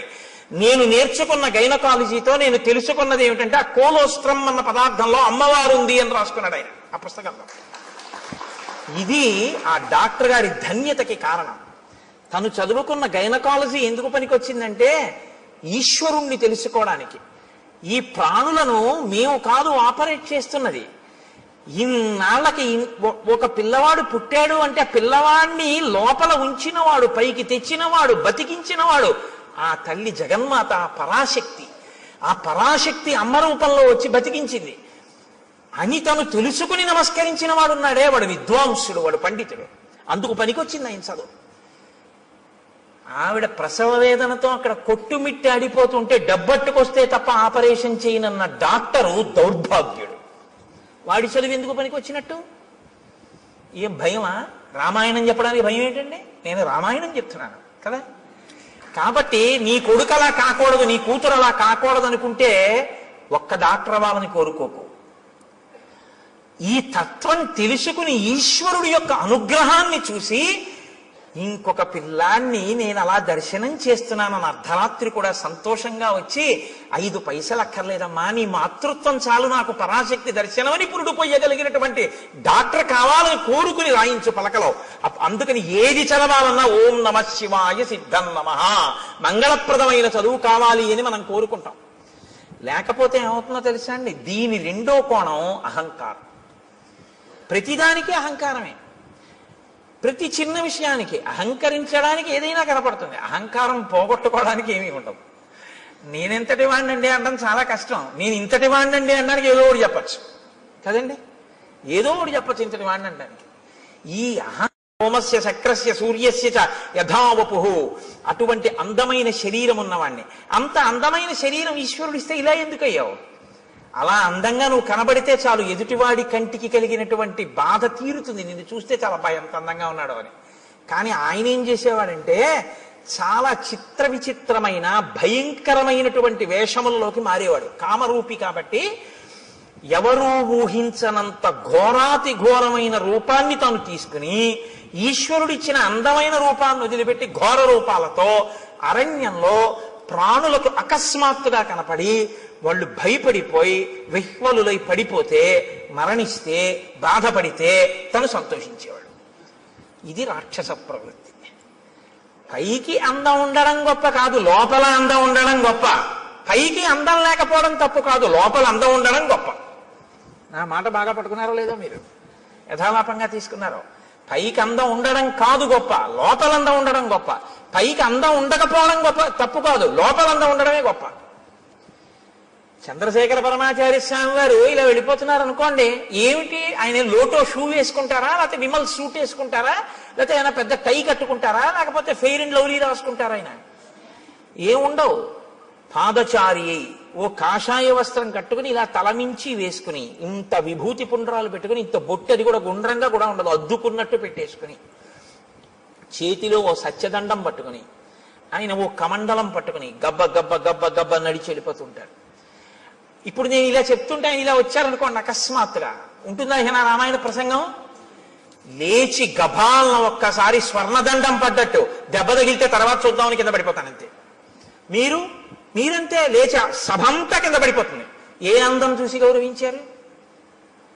అందం కాదు, లోకాన్నంతటినీ రక్షించడం కోసం ఆయన చేసినటువంటి ప్రయత్నం. శంకరాచార్యుల వారి తర్వాత ఆసేతు హిమాచల పర్యంతం తిరిగి జ్ఞానబోధ చేసిన మహాపురుషుడైన కారణం చేత.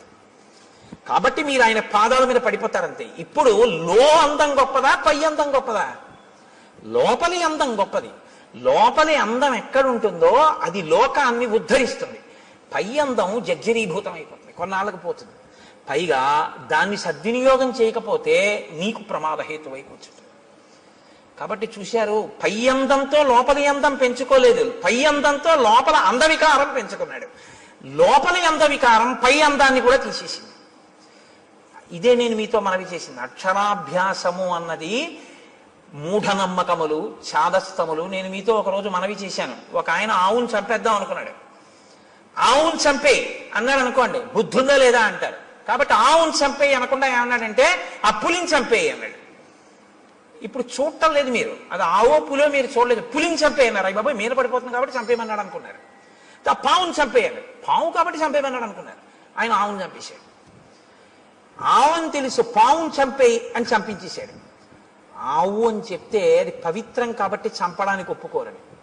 సనాతన ధర్మాన్ని వదిలేయని చెప్పలేక మూఢ విశ్వాసాలు వదిలేయని చెప్తున్నారు. ఆవును చంపేయని చెప్పకుండా పావును చంపేయని చెప్పినట్టు. అక్షరాభ్యాసం మూఢనమ్మకం అంటే ఇదిగో ఇందుకే పనికొస్తాం, కబంధుడు కావడానికి పనికొస్తాం. అక్షరాభ్యాసం ఎందుకు చేస్తారంటే నీకున్నటువంటి ఈశ్వర విభూతి లోకకంటకం కాకుండా నిన్ను రక్షించి ఈశ్వరానుగ్రహం అని నువ్వు గుర్తెరగడానికి పనికొస్తున్నాయి.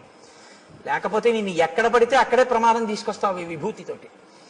ఇది నా యందు దోషభూయిష్టమైంది. నేను ఒకనొకనాడు అరణ్యంలో ఘోరమైన రూపంతో స్థూల శిరస్కుడు అనబడేటటువంటి ఒక ఋషికి కనపడ్డాను. ఆయన కందమూలములు ఏరుకుంటున్నారు. ఆయన ఋషి, ఆయన వలన లోకానికి ఏమీ బాధ ఉండదు. ఆయన ఇప్పుడు లోకాన్ని కాపాడతారు. అటువంటి ఋషికి ఇప్పుడు నేను ఏ స్వరూపంతో ఉన్నానో అటువంటి రూపంతో కనపడ్డాను. ఆయనకి ఏదో సంతోషం వేసింది, అలా కనపడితే హడిలిపోతాడని. ఆయన వెనక్కి తిరిగి చూశాడు. నిజంగానే మనసులో ఉలిక్కి పడ్డాడు.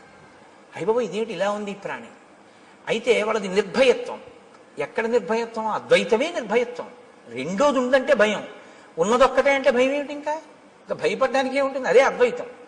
కాబట్టి ఆయన వెంటనే ఏమన్నాడంటే శాపవాక్కుని విడిచిపెట్టాడు. ఏతదేవ నృశంసంతే రూపమస్తు విగర్హితం.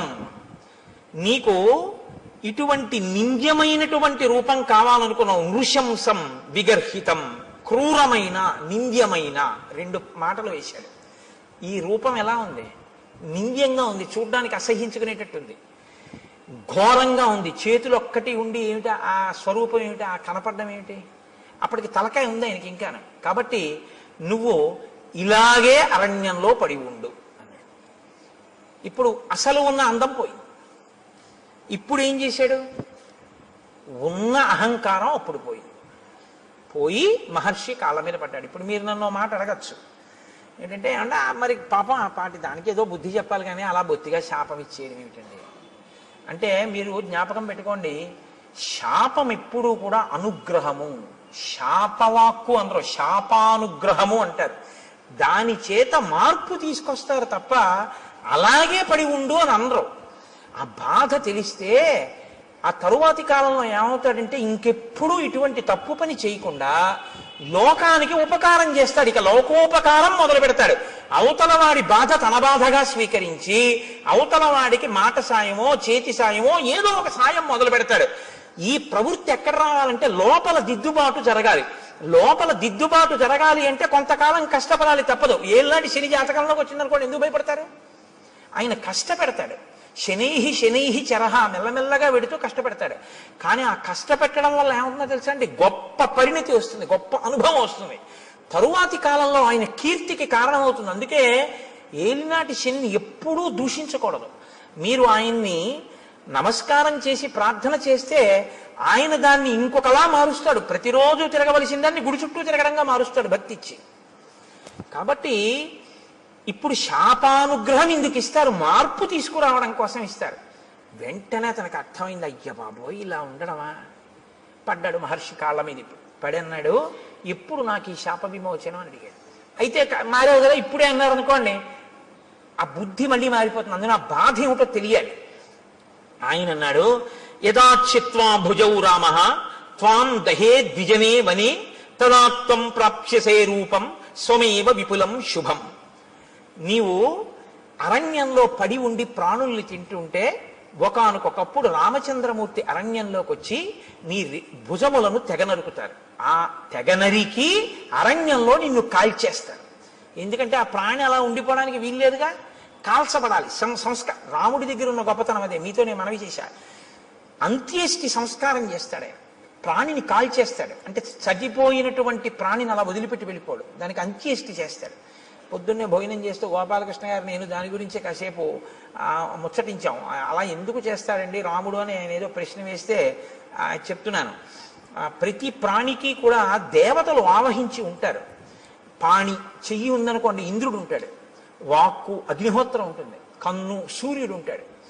ఇప్పుడు మీరు విడిచిపెట్టి వెళ్ళిపోయారనుకోండి, విడగొట్టాలి మంత్రం చేత. విడగొట్టేసేసి, అంటే ప్రత్యేకించి మనుష్య శరీరానికైతే, మిగిలిన వాటికైతే ప్రాణ అపాన వ్యాన ఉదాన సమాన నాగ కూర్మ కృకర ధనంజయ దేవదత్తముల్లో ధనంజయమన్న వాయువు చేసేస్తుంది. మనుష్య ప్రాణికి ఈ దేవతలందరినీ కూడా మంత్రభాగంతో విడతీసేస్తారు. విడతీసి మళ్ళీ ఈ శక్తుల్ని దేవతల్లో కలుపుతారు. కలిపి జడమైపోయి మిగిలిపోయినటువంటి దేహాన్ని అగ్ని యందు దహించేస్తారు. కాబట్టి అది సంస్కారం. అంత్యేష్టి సంస్కారం 16వ సంస్కారం. అన్ని 16 మీద నడుస్తాయి సనాతన ధర్మంలో మనిషి జీవితం. అందుకని షోడశ కళా ప్రపూర్ణుడు చంద్రుడు, షోడశ సంస్కార ప్రపూర్ణుడు మనుష్యుడు. అంటే 16వ సంస్కారంగా అంత్యేష్టి జరగాలి. కాబట్టి రాముడు ఎక్కడెక్కడ ఎటువంటి శరీరాలు కనపడ్డా వాటిని ఆయన దహిస్తాడు. అందుకని నువ్వు రాముడి చేత వధింపబడి దహింపబడితే నీ పూర్వరూపం వస్తుంది. ఇక్కడ మీరు ఒక విషయాన్ని కనిపెట్టాలి. ఎవరికైనా తెలియదేమో కానీ మునులకు మాత్రం తెలిసి రామావతారం వస్తుంది. ఈ దేశంలో త్రికాల వేదులు వాళ్ళు. అందుకే ఈ దేశంలోనే ఒక గొప్ప శాస్త్రం ఉంది, జ్యోతిషము అని. వేద పురుషునికి జ్యోతిషము నేత్రస్థానంలో ఉంటుంది, వేదాంగము అని. అంటే ఇప్పుడు కళ్ళు లేనివాడు ఉన్నాడు అనుకోండి, మీరు గుళ్ళోకి తీసుకొచ్చి విగ్రహం దగ్గరికి తీసుకెళ్ళి ఇదిగో ముట్టుకో, ఇది గణపతి, ఇదిగో ఇలా ముట్టుకో తొండం అన్నారనుకోండి, ఆయన చూసి ఓహో అంటాడు. అదిగో అవే ధ్వజస్తంభపు చిరుగంటలు అన్నారనుకోండి, ఆయన చూడగలడా? అదే శిఖ గోపురం అన్నారనుకోండి, ఆయన చూడలేడు, మీరు గోపురం ఎక్కించలేరు. దూరంగా ఉన్నది చూడడానికి కన్ను పనికి వస్తుంది, కాలంలో వచ్చేదాన్ని లెక్క కట్టడానికి జ్యోతిషం పనికి వస్తుంది. అందుకని వేద పురుషుడికి నేత్రస్థానంలో ఉంటుంది జ్యోతిష శాస్త్రం వేదాంగంగా. కాబట్టి మహర్షులు త్రికాల వేదులు, వాళ్ళకి అన్నీ తెలుసు ఏం జరగబోతోందో. కాబట్టి వాళ్ళు రాబోయే రామావతారాన్ని లెక్కలోకి తీసుకున్నాడు. ఆయన తీసుకుని రామావతారం వచ్చి రాముడు అడవికి వచ్చాక రాముడి చేతిలో నీ చేతులు ఖండింపబడి నీ దేహము దహింపబడితే నీకు మళ్ళీ యథారూపం వస్తుంది. కాబట్టి రామ ఇందుకు నీ సంతోషించాను, నా చేతులు నరికేవాడు వచ్చాడని. ఎవడో నరికాడా? రాముడే నరికాడా? అందుకు అడిగాను. కాబట్టి రామ నేను ఎవరు పూర్వం అంటే శ్రియోమాం మధ్యమం పుత్రం ధనుం నామ్నాచ దానవం ఇంద్రకోపాదిదం రూపం ప్రాప్తమేవం రణాజిరే. నేను శ్రీ అనబడేటటువంటి వాని యొక్క మధ్యమ పుత్రుడైన ధనువు అనబడేటటువంటి పేరున్నవాడిని. నాకు స్థూల శిరస్కుడు అనబడేటటువంటి ఋషి శపిస్తే నేను అక్కడతో ఊరుకోలేదు. ఆ రూపం వచ్చే లోపల నేను బ్రహ్మగారి గురించి ఘోరమైన తపస్సు చేశాను. బ్రహ్మగారు ప్రత్యక్షమై అన్నాడు, దీర్ఘాయుష్మాన్ భవ అన్నాడు. అని ఆయన వెళ్ళిపోయాడు. వెళ్ళిపోయిన తర్వాత నా అహంకారం ఏమైందో తెలుసా? నేను దీర్ఘాయుష్మంతుడిని, నన్ను ఇంద్రుడు ఏం చేస్తాడు? ఇంద్రుడి మీదకి యుద్ధానికి వెళ్ళాను. వెళ్తే ఇంద్రుడు ఏం చేశాడో తెలుసా? ఆయన ఒక చమత్కారమైనటువంటి మనిషి. ఆయన ఏం చేశాడంటే ఒక్కసారి నా తలకాయని తన వజ్రాయుధం పెట్టి ఓ దెబ్బ కొట్టి ఈ తలకాయని కడుపులోకి దింపేశాడు. నా 2 కాళ్ళని పొట్టలోకి తోసేశాడు. తోసేస్తే తలకాయ లేదు, కాళ్ళు లేవు, మనిషిని మాత్రం బతికున్నాను. పైగా అన్నాడు తోసేసి, పితామహవచ సత్యం తదస్థితి మమాబ్రవీత్. పితామహుడైన బ్రహ్మగారు నీకు దీర్ఘాయుష్ ఇచ్చాడు, చంపేను పడుండన్నాడు. అప్పుడు నేనన్నాను, అయ్య బాబోయ్, పితామహుడు ఇచ్చాడు వరం బానే ఉంది, అహంకారంతో నేనేదో సాధించాననుకున్నవి ఇలాగే వస్తాయి తిరిగి. కాబట్టి వినయంతో చేసినవి, భక్తితో చేసినవి ఉద్ధరిస్తాయి, కానీ అహంకృతితో చేసినవి పనికొచ్చేవి కావు. చిట్ట చివరికి వచ్చి ఇలాగే కట్టి కుడుపుతాయి. కాబట్టి నేనన్నాను, నాకు పితామహుడు దీర్ఘాయుష్మంతుడు అన్నాడు నిజమే, కడుపుకి ఆకలోటి ధర్మం కదా ప్రాణికి. ఇప్పుడు నాకు తలకాయ లేదుగా, కాబట్టి నోరు లేదుగా, కానీ కడుపు ఉందిగా, తినాలిగా. వెళదామంటే కాళ్ళు లేవుగా, ఏం తిని బతకను అని అడిగాను. అడిగితే ఆయన ఏం చేశాడో తెలుసా? ఏవముక్తస్తు మే శక్రో బాహు యోజనమాయతౌ ప్రాదాదాస్యంచమే కుక్షౌ తీక్షణ దంస్త్రం అకల్పయత్. నాకు పెద్ద పెద్ద కోరలు పెట్టి, నా గుండెల దగ్గర కన్ను పెట్టి, నాకు యోజనమంత పొడుగైన చేతులిచ్చి, నువ్వు బతకవలసింది దీర్ఘాయుష్మంతుడవై బతికుండడానికే తప్ప అంతకన్నా ఎందుకురా నువ్వు బతికుండి నువ్వేం చేయాలి లోకానికి? అని నీ చేతులతో తడువుకు తింటుండు పడుండు అన్నాడు. అంటే దారుణమైన జన్మ ఏదో తెలుసా అండి? తినడానికి బతికే జన్మ కదండి. ఇప్పుడు అంతిమంగా తీర్పు ఎక్కడికి వచ్చింది? ఆయన దీర్ఘాయుష్మంతుడు దేనికి? తింటాడు, బతుకుతాడు. ఎందుకు బతుకుతాడు? తినడానికి బతుకుతాడు, అంతే. ఎక్కడికి వెళ్ళడం, ఏమీ చెయ్యడు. ఈశ్వరుడి గురించి ఏమీ తెలుసుకోక్కర్లేదు, ఓపిక ఉన్నా ఏమీ చేయక్కర్లేదు. ఓపిక ఉన్న రోజుల్లో భోగాలకి, పెద్దవాడైపోయిన తర్వాత ఉన్న ఓపిక ఎక్కడ పోతుందో అని ఈశ్వరుడి దగ్గరికి వెళ్ళడం. మీరు లోకం పోకడ ఎలా ఉంటుందో తెలుసా అండి? ఇప్పుడు ఎందుకండి అంటాడు. ఏమండి రామాయణానికి వెళ్ళొద్దాం ఏంటి అన్నాడు అనుకోండి ఎవడైనా. ఏంటండి ఇప్పటి నుంచి రామాయణం అవన్నీ, మరి ఎప్పుడండి అని మీరు అడిగారు అనుకోండి. రిటైర్ అయిపోయాక. రిటైర్ అయిపోయిన తర్వాత కూడా నువ్వు ఉంటావని ఎవరన్నా రాసిచ్చారా నీకు బాండ్ పేపరు? దంతంబుల్ పడనప్పుడే తనువుయందు ఆరూఢియున్నప్పుడే కాంతాసంఘము రోజనప్పుడే జరాక్రాంతంబు కానప్పుడే వింతల్మేన చరించునప్పుడే కురుల్ వెల్వెల్ల కానప్పుడే చింతింపన్వల మీ పదంబుజములం శ్రీకాళహస్తీశ్వర. ఇంకా నువ్వేం చేస్తావు? 60 ఏళ్ళు వచ్చేసి రిటైర్ అయిపోయిన తర్వాత అప్పుడు పూజపీఠ మీదకి వెళ్ళి కూర్చుని ఆ చెమ్యా అంటే నీకు తెలియదు. ఓ గుళ్ళోకి వెళ్ళి మంత్రపుష్పానికి ముందు నీళ్లు వస్తే తీర్థం కింద గుచ్చేసుకుంటూ ఉంటాడు లోపలికి. ఎందుకంటే మంత్రపుష్పం ముందు చేయగడుక్కోమని వేశారు చేతిలో, ఆయనకి తెలియదు. అప్పుడు మళ్ళీ అర్చక స్వామి అయ్యో అయ్యో తాగేకండి అయ్యాలాగా తీర్థం కాదు చేయగడుక్కోండి అంటే అప్పుడు ఆ చేతి నీళ్లు తీసుకెళ్ళి ఆయన పళ్ళల్లోనే కడిగేస్తాడు. అంటే అదో వాష్ బేసిన్ అనుకుంటాడు. అమ్మ బాబు నా అదృష్టం రా, ఇలాంటి భక్తుడు వచ్చాడు ఇవ్వాలని ఆయన అనుకోవాలి. లేరని మీరు అనుకుంటున్నారా? ఎక్కడిది ఈ అజ్ఞానం? ఓపికండగా ఆర్జించడానికి తినడానికి తప్ప ఈశ్వరుడు గురించి తెలుసుకోవడానికి పనికి రాలేదు. ఒక్కొక్కడి జీవితం అసలు అలాగే తెల్లారు. అసలు ఎప్పుడు దేనికి అంటే తినడం. తింటుంటాడు అది తింటుందో రోజున. చెప్పానుగా, అన్నం అంటే తినున్నది, మన చేత తినబడున్నది, మనని తినున్నది, 2 అర్థాలు. కాబట్టి అది తినేస్తుందో రోజు అయిపోయింది. కాబట్టి నీకు దీర్ఘాయుష్యే కదరా కావాలి. దానికి ఓ నోరు చాలు, ఆహారాన్ని చూసుకోవడానికి ఓ కన్ను చాలు, వెతుక్కు లాక్కోవడానికి ఓ 2 చేతులు చాలు. నువ్వు ఎక్కడికి వెళ్ళాలి? ఓ గుడికి వెళ్ళాలా, గోపురానికి వెళ్ళాలా? ఉంటే భయపడతావు ఎక్కడికన్నా వెడితే. అని ఎందుకు నాన్న అలా పడుండు, దీర్ఘాయుష్మంతుడు అయి ఉండు. ఇప్పుడు తెలిసింది బాధ ఏమిటో. ఎందుకు చేశానా తపస్సు, ఎందుకు వెళ్ళానా ఇంద్రుడి మీదకి, ఎందుకు కనపడ్డానా ఋషికలాగా అని ఏడుస్తూ ఇన్ని వేల సంవత్సరాల నుంచి ఇక్కడ పడున్నా. అలా వస్తే తడువుకోను తిన్నాం. ఎప్పుడు నరికేస్తాడా ఈ చేతులను చూస్తూ కూర్చున్నాను రామా. ఇప్పుడు నువ్వు ఈ చేతులు నరికి ఒళ్ళు కాల్చేయి. ఎంత తొందరపడిపోయాడో తెలుసా అండి? సూర్యాస్తమయం అయిపోతోంది, అలిసిపోయిన రథాలతో వెళ్ళిపోతున్నాడు సూర్యుడు. సూర్యాస్తమయం అయితే కాల్చవు నువ్వు, ధర్మం. రామచంద్రమూర్తి చెయ్యడు అంచేసి సూర్యాస్తమయం అయితే. కాబట్టి అవ్వకుండా తొందరగా నన్ను ఒక గొయ్యి తీయించి అందులో పడేసి భూమి మీద పడుకోబెట్టి అంటించడానికి ఏం కుదరదు, అంత పెద్ద రాక్షసాకారం అది. ఇప్పుడు గోతిలో పారేసి దాని నిండా కట్టెలు పారేసి అగ్నిహోత్రం వెలిగించేస్తే నేనేం తొందరగా కాలుతాను అనుకుంటున్నావా? కదలిక లేదు కదండి, ఫ్యాట్ ఎలా డైల్యూట్ అవుతుంది? కాబట్టి ఒళ్ళంతా నీతి ముద్దలా కొవ్వు పట్టేసింది. ఇప్పుడు కొవ్వు ఓ పట్టాన కాలదు, అది అలా కాలుతూనే ఉంటుంది. అందుకే కొవ్వొత్తి తొందరగా కాలిపోతున్నాయండి. దీపారాధనలో ఒత్తి కాలిపోయినట్టు కాదు, అలా కొవ్వు కరుగుతూ దీపం అలా కిందకు వస్తూ ఉంటుంది. ఆ కొవ్వంతా కాలాలి. కాబట్టి రామ చాలాసేపు పడుతుంది నా ఒళ్ళు కాలిపోవడానికి. అందుకని తొందరగా ఓ గొయ్యి తవ్వించి తోసేసి కాల్చేయి. నాకు ఇప్పుడు ఈ శరీరంతో ఉంటే స్మృతి ఉండదు. నా అసలు శరీరం నాకు వచ్చేస్తే నాకు దివ్య స్మృతి కలుగుతుంది, ఎక్కడ ఏం జరిగిందో తెలుసుకోగలను. అప్పుడు నీ భార్యను ఎవరపహరించారో నేను చెప్తాను, నీకు నేను ఆ సాయం చేస్తాను. ఇత పూర్వం ఎప్పుడైనా అన్నాడండి ఇలాంటి మాటలు? ఎవడన్నా మంచిగా ఉంటే వాడిని బాధ పెట్టాడు. ఇప్పుడు అవతల వాడి బాధలో ఆ శరీరం వస్తే వెంటనే నీకో మాట సాయం చేస్తానంటున్నాడు. ఈ మార్పు కోసం శాపానుగ్రహం ఇస్తాడు. మీరు బాగా పట్టుకుంటే ఋషులు ఏదో తపస్సు ఉంది కదా అని శాపవాక్కు విడిచిపెట్టరు, వాళ్ళ తపస్సు పోతుంది. పోన్లేరా ఒకరిని మార్చాను, ఇప్పుడు ఆయన పనికొచ్చాడు, అందుకని ఇప్పుడు ఏమయ్యాడు? కబంధ మహాత్మనః. ఈ కబంధుడు మహాత్ముడు అన్నారు వాల్మీకి మహర్షి. ఎందుకంటే మార్పు ఎక్కడొచ్చిందో వాడు చాలా గొప్పవాడు. ఈ మార్పు రాకపోతే వాడు లోకకంటకుడై కూర్చుంటాడు. కాబట్టి రామ, నువ్వు చేచ్యతే సమరే బాహు తదా స్వర్గం గమిష్యసి.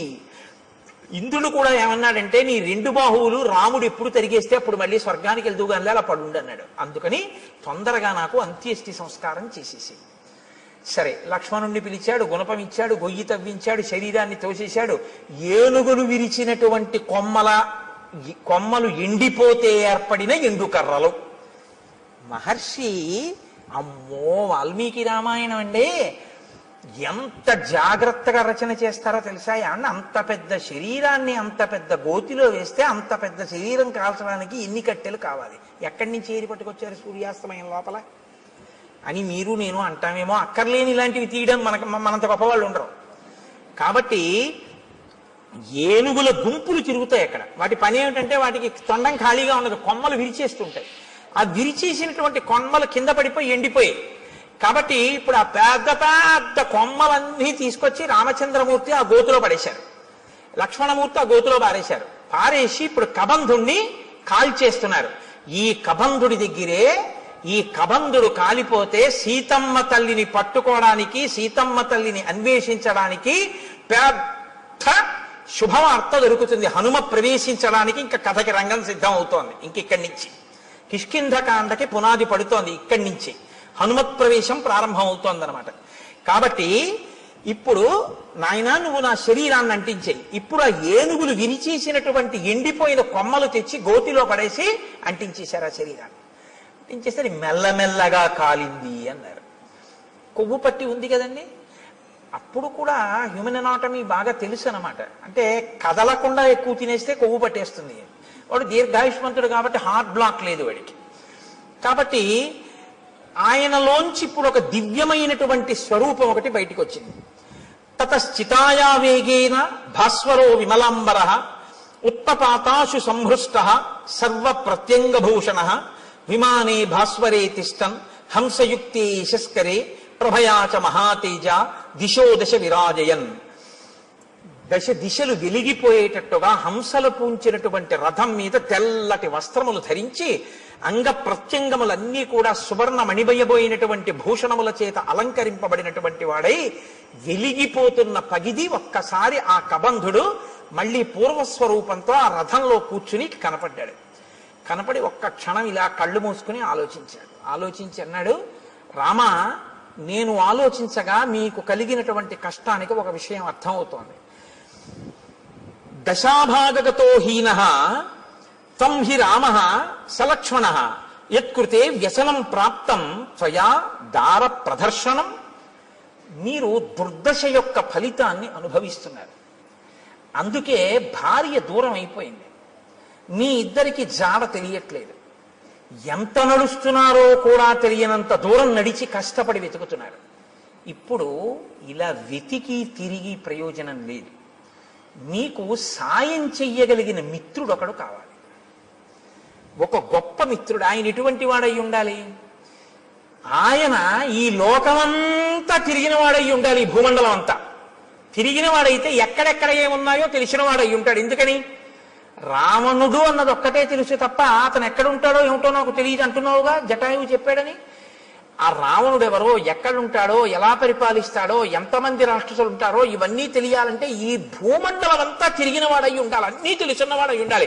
ఎందుకు తిరిగాడన్న కారణం వేరు. ఇంద్రుడు గాని కిష్కింధకాండలో అలా తిరిగిన వాడు ఉన్నాడు రామ. ఆయన గురించి చెప్తాను, ఆయనతో స్నేహం చేసుకో. అటువంటి మిత్రుణ్ణి సంపాదించావా, ఆ మిత్రుడి వలన నీకు సీతమ్మ జాడ దొరుకుతుంది. కాబట్టి తదనశ్యంతయా కార్య స సుహృత్ సుహృదాంవర, ఓ మంచి హృదయం ఉన్నటువంటి రామ, నీకొక మంచి స్నేహితుడు కావాలి. అకృత్వాహినతే సిద్ధిం అహం పశ్యామి చింతయన్, నాకు ఆలోచిస్తే అది అనిపిస్తోంది. శ్రూయతాం రామ వక్ష్యామి సుగ్రీవో రామ వానర భ్రాతా నిరస్త క్రుద్ధేన వాలినా శక్రసూనునా ఋష్యమూకే గిరివరే పంపా పర్యంత శోభితే నివసత్యాత్మవాన్ వీర చతుర్భిః సహవానరైః వానరేంద్రో మహావీర్య తేజోవాన్ అమిత ప్రభ సత్యసంధో వినీతశ్చ ధృతిమాన్ మతిమాన్ మహాన్ దక్షః ప్రగల్భో ద్యుతిమాన్ మహాబల పరాక్రమః భ్రాత్రా నివాసితో రామ రాజ్యహేతోర్మహాబలః స వృక్షరజసః పుత్రః పంపామటతి శంకితః భాస్కరస్యౌరస పుత్రో వాలినా కృతకిల్బిషః. సూర్య భగవానుడి యొక్క ఔరసపుత్రుడైనటువంటి సుగ్రీవుడనబడేటటువంటి ఒక వానర రాజు ఋష్యమూక పర్వత శిఖరముల మీద ఉన్నాడు. కారణాంతరముల చేత తన అన్నగారైనటువంటి వాలి చేత రాజ్యంలోంచి బయటికి వెళ్ళగొట్టబడ్డాడు. వెళ్ళగొట్టబడి నలుగురు వానరులు తన చుట్టూ సేవిస్తూ ఉండగా, అందులోనే ఉన్నారు హనుమ, నలుగురు వానరులు సేవిస్తుండగా సుగ్రీవుడు ఋష్యమూక పర్వతం మీద ఉన్నాడు. అపారమైన బలవంతుడు, ఈ భూమండలంలో ఎక్కడ ఏమున్నాయో అన్నీ తెలుసున్నవాడు. అతనితో నువ్వు అగ్నిసాక్షిగా స్నేహం చేసుకుంటే అతను దశ దిశలకి వానరములను పంపించి సీతమ్మ యొక్క జాడ కనిపెడతాడు. నువ్విలా తిరిగి తెలుసుకోక్కర్లేదు రామ. కాబట్టి ఇప్పుడు నీకు మిత్ర సహాయం అవసరమయ్యింది. అతను మహాబలపరాక్రమములు కలిగినటువంటి వాడు, గొప్ప వీర్యవంతుడు, వానరేంద్రుడు, తేజస్సున్నవాడు, సత్యసంధుడు, నీతి కలిగినటువంటి వాడు, పట్టుదల ఉన్నటువంటి వాడు, మంచి మతి కలిగినటువంటి వాడు, దక్షత కలిగినటువంటి వాడు, కాంతి కలిగినటువంటి వాడు. అటువంటి వాడితో నువ్వు స్నేహం చేసుకుంటే ఆయన నీ కార్యంలో సాయం చేస్తాడు. కాబట్టి ఆ వృక్షరజస్సు యొక్క కుమారుడైనటువంటి సుగ్రీవుడితో నువ్వు వెంటనే స్నేహం చేసుకోవడానికి ఋష్యమూక పర్వతానికి బయలుదేరు. ఆ ఋష్యమూక పర్వతం ఎక్కడుంది అంటావేమో, నీకు దారి చెప్తాను చూడు. రామాయణం ఎంత ఆప్యాయంగా ఉంటుందో తెలుసా అండి. హైదరాబాదు ఎప్పుడు ఆయన వెళ్ళలేదు. ఆయన కొడుకుని మొదటిసారి పంపిస్తున్నాడు ఉద్యోగానికి. హైదరాబాదు వెడుతున్నటువంటి కొడుకుని కంగారుగా తీసుకొచ్చి రైలు ఎక్కించడంలో ఆయనకి కట్టిన మినపరొట్టె తేవడం మర్చిపోయాడు తండ్రి. ఎప్పుడూ హైదరాబాదు వెళ్ళే అలవాటు ఉన్నటువంటి మేనమామ గారు వచ్చాడు స్టేషన్కి. ఇప్పుడు తండ్రి అంటాడు, రే నాన్న రొట్టె తేవడం మర్చిపోయాను, ఎలా తింటావు, ఎలాగా, ఎప్పటికెడుతుందో, ఎప్పటికి దిగుతావో, అది అక్కడ ఏముంటుందో ఏముండదో, నాన్న నా ప్రాణాలు నీ మీదే ఉంటాయి ఇస్మా, వెళ్ళాక ఉత్తరం రాయి అంటాడు. మేనమామ గారు అంటాడు, రే నీకేం భయం లేదు, ఇప్పుడు ట్రైన్ బయలుదేరుతుందా, బయలుదేరగానే మొదటి స్టేషను అనపర్తి, రెండో స్టేషను ద్వారపూడి, మూడో స్టేషను రాజమండ్రి వెళ్ళేటప్పటికి 8 అవుతుంది. 8 గంటలకి నువ్వు రాజమండ్రి రైల్వే స్టేషన్లో కిందకి దిగితే అక్కడ 10 నిమిషాలు ఆగుతుంది. దిగి నువ్వు చూస్తే అక్కడే మంచి అరటిపళ్ళు, చాలా చక్కటి రొట్టెలు అన్ని అమ్ముతూ ఉంటారు. కాబట్టి నువ్వు అక్కడ నీకు కావలసిన 2 ఇడ్లీ 2 అరటిపళ్ళు అవి కొనుక్కొని చక్కగా అవి తినేసి మళ్ళీ రైలు ఎక్కి కూర్చుంటే 10 నిమిషాల కన్నా ఆగదు, గబగబా కొనేసుకో. రైల్లో కూర్చుని తినేసి మంచినీళ్ళు తాగేసి వాటర్ బాటిల్ మర్చిపోకు, ఎక్కిళ్ళు వస్తాయి. వాటర్ బాటిల్ కొనుక్కుంటే ఎక్కి పడుకున్నావు అంటే హాయిగా తెల్లవారేటప్పటికి 6 హైదరాబాద్ వెళ్ళిపోతూ ఉంటాడు. తెలుసున్నవాడు చెప్పేటప్పుడు రాజమండ్రి వస్తుంది, ద్వారపూడి వస్తుందని చెప్పడు. ఎక్కడ ఏం తినాలో, ఏం తాగాలో, ఎలా పడుకోవాలో, ఎలా వెళ్ళాలో ఎందుకు చెప్తాడంటే ఆత్మీయత అందులో కలిసిపోయి ఉంది. కలిసిపోయి ఉండడంలో అలా చెప్తాడు. కాబట్టి ఇప్పుడు చూడండి, నిజంగా మాట్లాడడంలో వాల్మీకి మహర్షి మాట్లాడించడంలో అందం చూడండి, ఇందుకుని మహాత్ముడయ్యాడు. ఇప్పుడు రాముడి మీద ఎంత ప్రేమతో మాట్లాడుతున్నాడంటే ఋషమూకానికి వెళ్ళి నీ పని అవుతుందని ఏదో చేతకాని వాడికి చెప్పినట్టు చెప్పట్లేదు. ఉపకారం చేయడంలో అంత శ్రద్ధతో చేస్తున్నాడు. మహానుభావుడి వల్ల నేను మళ్ళీ పునర్జన్మ పొందానని సంతోషిస్తున్నాడు. నాయన రామ, నువ్వు లక్ష్మణ సహితుడవై పశ్చిమ దిశగా ఇదే మార్గంలో వెడితే బోలెడన్ని చెట్లు కనపడతాయి. నేరేడు, మోరటి, పనస, జువ్వి, మర్రి, తుమ్మిక, రావి, కొండగోగు, మామిడి, చండ్ర, పొన్న, ఎర్రగోరుంట, కానుగ, నల్లవి, అశోక వృక్షాలు, కడిమి చెట్లు, గన్నేరు చెట్లు, నల్లజీడి చెట్లు, అశోక వృక్షాలు, ఎర్రచందన చెట్లు, దేవదారు వృక్షాలు అన్నీ కనపడతాయి. ఎందుకు ఇవన్నీ? ఆప్యాయత కలిగిన మేనమామ చెప్పినట్టు చెప్పడం. వీటికి మంచి మంచి పళ్ళు ఉంటాయి. లక్ష్మణుడు ఎక్కి కోసి నీకు తెచ్చి పెట్టచ్చు, లేదా కొమ్మలు ఉంచినా కూడా అందుతాయి. అంటే కింద కొమ్మలకు కూడా అన్ని పళ్ళుంటే ఆ పళ్ళు ఎవరు కొయ్యరు. ఎంత వివరంగా మాట్లాడతాడో చూడండి. అక్కడే ఉంటుంది క్యాంటీన్. ఒకవేళ క్యాంటీన్ ఏ కారణం చేతనైనా మూసేసి ఉంటే నువ్వు కంగారు పడకవు, ఇటువైపు కట్టేస్తారు. కానీ అదే టైంలో టిఫిన్ ఎక్కువ తినేవాళ్ళు అవతల ప్లాట్ఫామ్ మీదకి వస్తారు, ఇటు చెక్కలతో క్లోజ్ చేసి అటువైపు అమ్ముతుంటాడు, అటువైపు వెళ్ళు అని చెప్తాడు. చూసారా మా మేనమామ అలా చెప్తాడు చెప్పేటప్పుడు. మీరు ఆ శ్లోకాలలో అవతలాడి ఆప్యాయత చూడాలి చెప్పడంలో. ఎంత గొప్ప రచనండి మహర్షిది. కాబట్టి లక్ష్మణుడు కొమ్మలు ఉంచి పళ్ళు కొయ్యొచ్చు, తేనె పట్ల నుంచి తేనె కారుతుంటుంది. రామ అవి మీరు తినచ్చు. అది దాటి మీరు వెడితే అక్కడ మీకు ఒక చిక్కటి వనం కనపడుతుంది. అంటే చిక్కటి వనం, చక్కటి వనం, బాగా చెట్లు దగ్గరగా ఉంటాయి. అవన్నీ పూలతో పళ్లతో నిండిపోయి ఉంటాయి. సర్వకామ ఫలాహ వృక్షాః పాదపాస్తు మధుశ్రమాః సర్వే చ ఋతవస్తత్ర వనే చైత్రరథే యథ. చైత్రరథం అంటే ఎప్పుడు అన్ని ఋతువులు ఉంటేదాన్ని చైత్రరథం అంటారు. అన్ని ఋతువులు ఉన్నట్టే అక్కడ ఎప్పుడు పళ్లతో, తేనె పట్లతో, పువ్వులతో ఆ చెట్లన్నీ శోభాయమానంగా ఉంటాయి. అక్కడ చక్కగా మీరు తేనె తాగొచ్చు, పళ్ళు తినచ్చు.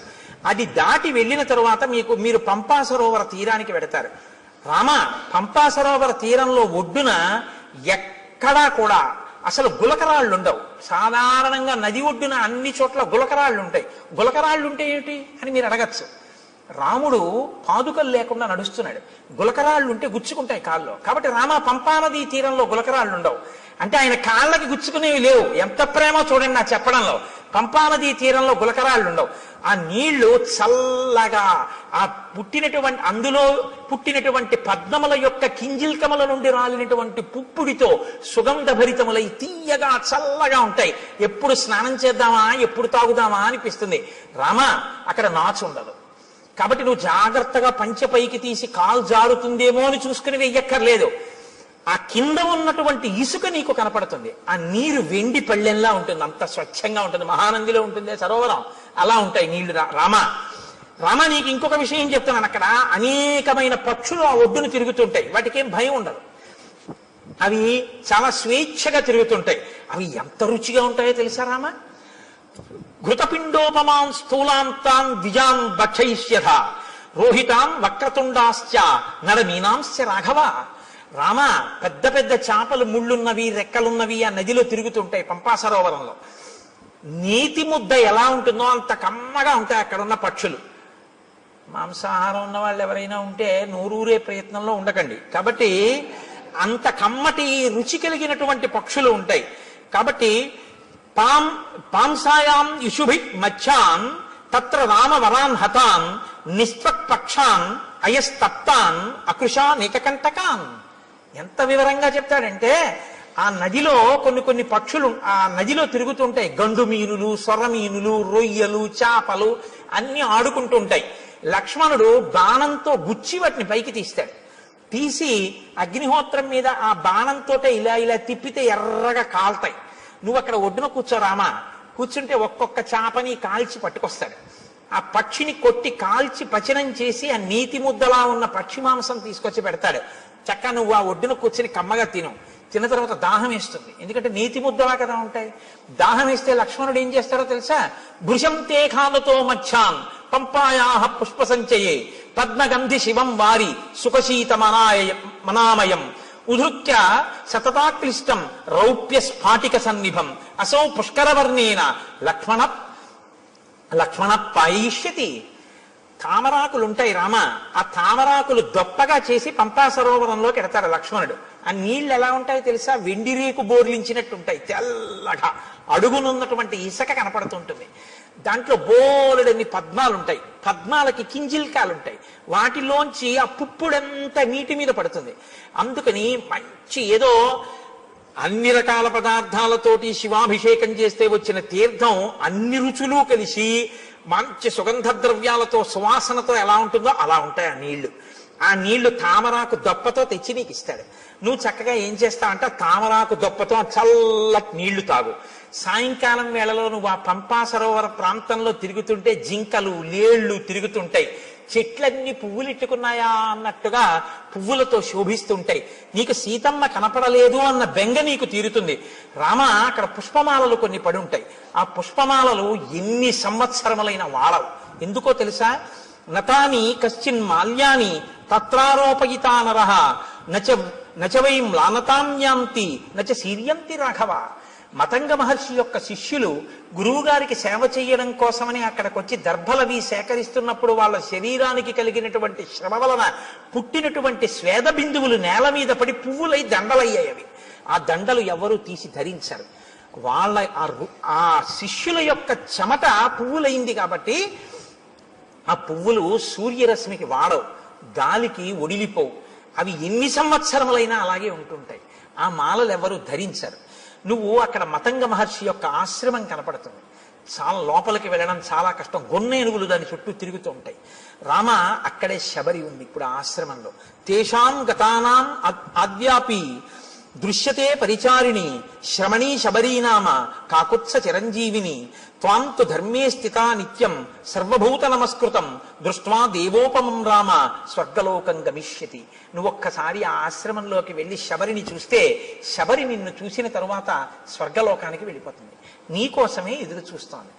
రామ అక్కడ నుంచి కొంచెం ముందుకు వెడితే ఎప్పుడు ఏనుగులు తిరుగుతూ ఉంటాయి. ఆ ఏనుగులు తిరుగుతున్నటువంటి ప్రాంతానికి లోపలే మతంగ మహర్షి చేత నిర్మింపబడిన మతంగవనము అని ప్రసిద్ధికెక్కినటువంటి ఆశ్రమం ఉంది. అక్కడే పంపా సరోవరానికి తూర్పున ఋష్యమూకము అనేటటువంటి ఒక పెద్ద పర్వతం ఉంది. ఆ పర్వతం యొక్క గొప్పతనం ఏమిటో తెలుసా రామ? ఋష్యమూకశ్చ పంపాయా పురస్తాత్ పుష్పిత ద్రుమః సుదుఃఖారోహణో నామ శిశునాగాభిరక్షిత ఉదారో బ్రహ్మణా చైవ పూర్వకాలే వినిర్మిత శయాన పురుషో రామ తస్య శైలస్య మూర్ధని యత్ స్వప్నే లభతే విత్తం తత్ ప్రబుద్ధోది గచ్చతి నత్వేనం విషమాచారః పాపకర్మాధిరోహతి యస్తుతం విషమాచారః పాపకర్మాధిరోహతి తత్రైవ ప్రహరంత్యేనం సుప్త ఆదాయ రాక్షసాః తత్రాపి శిశునాగానాం ఆక్రంధ శ్రూయతే మహాన్ క్రీడతాం రామ పంపాయాం మతంగారణ్యవాసినాం. ఆ ఋష్యమూక పర్వత శిఖరములున్నాయే, ఆ శిఖరము పైకి ఎక్కడం చాలా చాలా కష్టం రామ.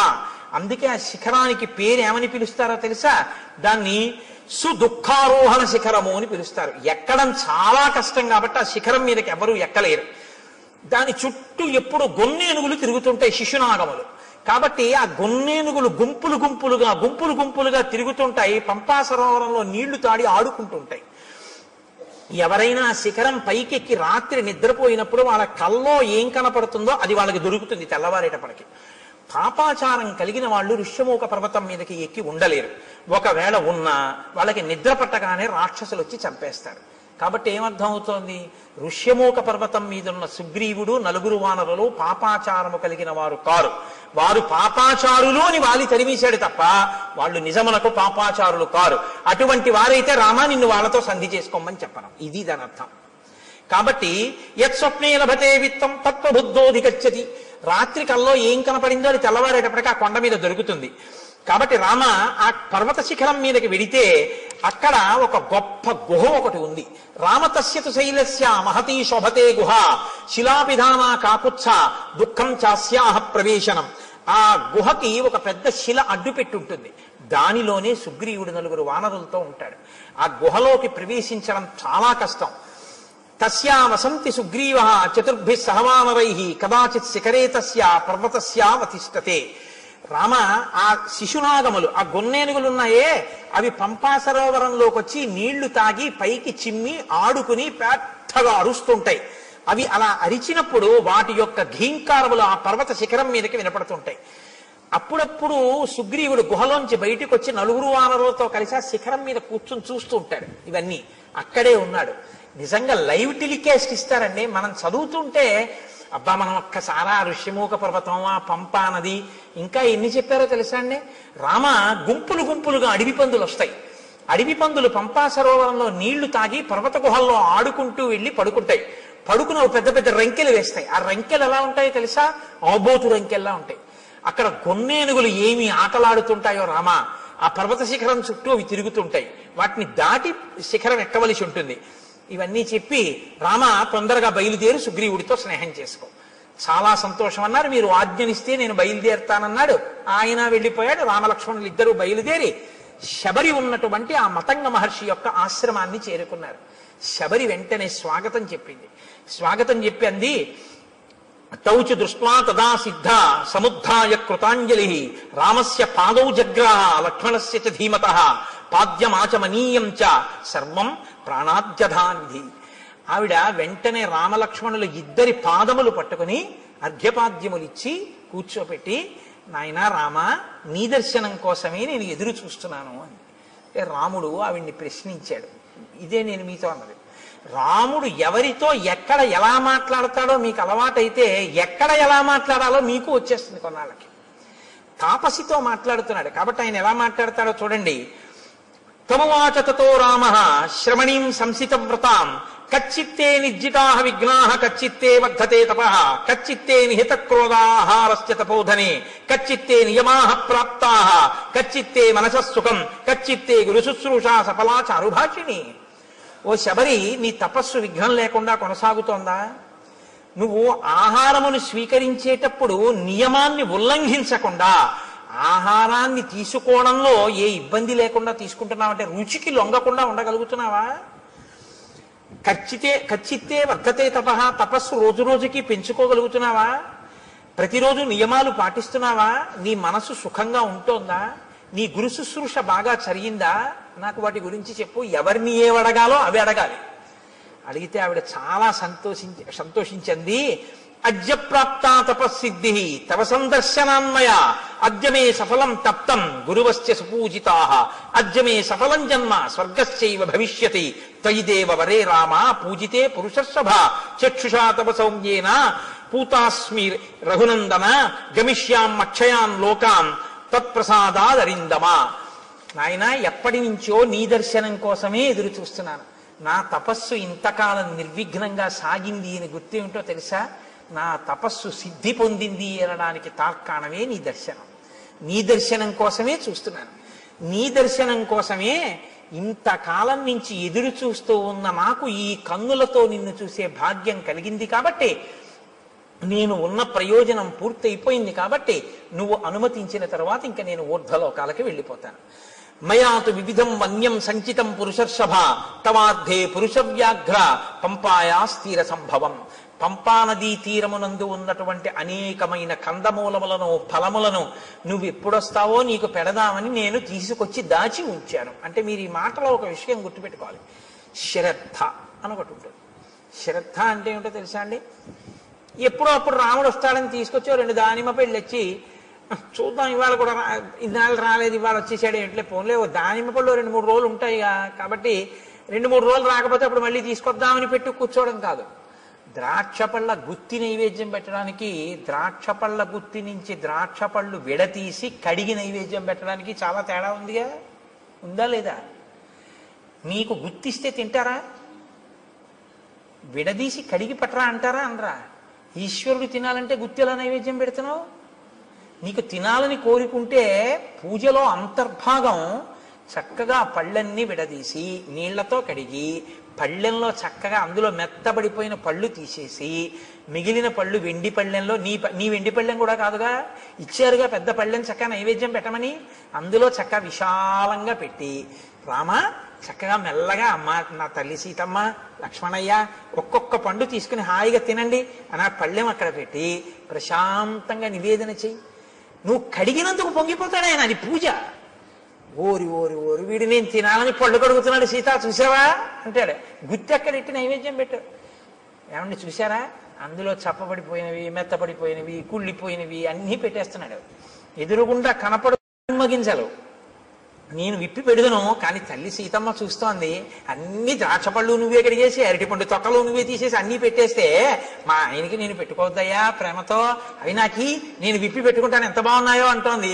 అమ్మకి ఇస్తాను, అమ్మ విప్పి పెడుతుంది, ఇదిగో అమ్మ చేతిలో పెడుతున్నాను, ఇవి మీరు గింజలు ఒలుచుకు తినండి, ఇవి మాత్రం అమ్మ గింజలు ఒలిచే వరకు ఇవి తింటుండండి రామా అని మీరు భావన చేసి సంతోషంగా ఓసారి పళ్ళెం అక్కడ పెట్టి ఓ 2-3 నిమిషాలు సంతోషపడిపోయి మీ ఎదురుగుండా సీతారామ లక్ష్మణులు హనుమ ఉన్నారనుకుని అప్పుడు మీరు నైవేద్యం పెట్టి, నా స్వామి తింటున్నాడు, ఆయన తింటున్నప్పుడు ఆ పళ్ళరసం కంఠంలోకి దిగుతుంటే సంతోషంగా ఆయన చూస్తున్నాడని మీరు భావన చేస్తే నన్ను నమ్మండి, అది ప్రసాదమే, ఆయన తిన్న శేషం ఇది.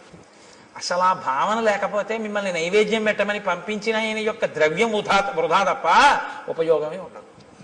కాబట్టి నేను రోజూ పంపా సరోవరం నుంచి తెచ్చాను, పళ్ళు తెచ్చి అక్కడ పెట్టాను, రామా మీరు స్వీకరించండి, అక్కడ పెట్టింది. అంతేకాని కొరికి చూసింది, కొరికి చూసి పెట్టింది, ఇలాంటి పిచ్చి పిచ్చివన్నీ లేవు. ఆవిడ శుశ్రూష చేసింది గురువులకి, మతంగ మహర్షికి. ఆవిడికి తెలుసు ఎక్కడెలా ప్రవర్తించాలో. ఆవిడ శ్రద్ధ ఎక్కడా మీకు అర్థమవుతుందని నేను ఈ మాటలు చెప్పాను, నైవేద్యం పెట్టడం ద్రాక్ష పళ్ళ గుత్తి గురించి. ఆవిడ అలా ప్రతిరోజు సేకరించి తీసుకొచ్చి అక్కడ పెట్టింది. ఏమో రాముడు వస్తారేమో పెట్టుకోవాలి, ఎప్పటి పళ్ళప్పుడు. నేను చైతన్య కుసుమ ప్రియా అమ్మవారు. అందుకే అమ్మవారికి బంగారు తామరలతో బంగారం పూలు చేయించామని అంటారు. బంగారం పూలతో చేయిస్తే మీరు గుర్తుపెట్టుకోండి జాగ్రత్తగా, చాలా మంది చేసేస్తారు కానీ దానికి ఒక కారు ఉంటుంది. రెండో రోజు ఎవరో ఏం చేస్తాడు, ఇలా తీస్తాడు ఆ పూలు, అది గీసుకుని అమ్మవారి పాదానికి ఎర్రగా ఉన్న నా తల్లి పాదం మీద గీత పడి చిన్ని నెత్తుటి చుక్క పైకి చిందిందనుకోండి, మీరు 1,000,000 జన్మలు ఎత్తినా మీ పాపం పోదు. ఎవడు చేయమన్నాడు ఆ పూలు? ఓ గడ్డి పువ్వు తెచ్చి అక్కడ పెట్టు చాలు. అందుకే ఆవిడ చెప్పింది చైతన్య కుసుమ ప్రియా, నేను చైతన్యం ఉన్న పువ్వుల్ని ఇష్టపడతాను అని చెప్పింది ఆవిడ. ఈ బంగారం పూలు వెండి పూలు తెచ్చేమని ఆవిడ చెప్పలేదు. ఎవడో విర్రెక్కినవాడు మొదలెట్టాడు ఇవన్నీ. కాబట్టి అలాంటి పిచ్చి పనులు అనవసరం.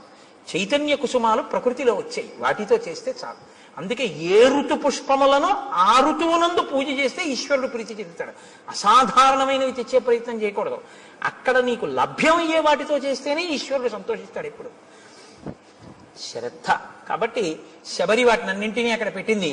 ఇహతే భావితాత్మానో గురవే మే మహావనే జుహావాంచక్రియే తీర్థం మంత్రవన్ మంత్రపూజితం.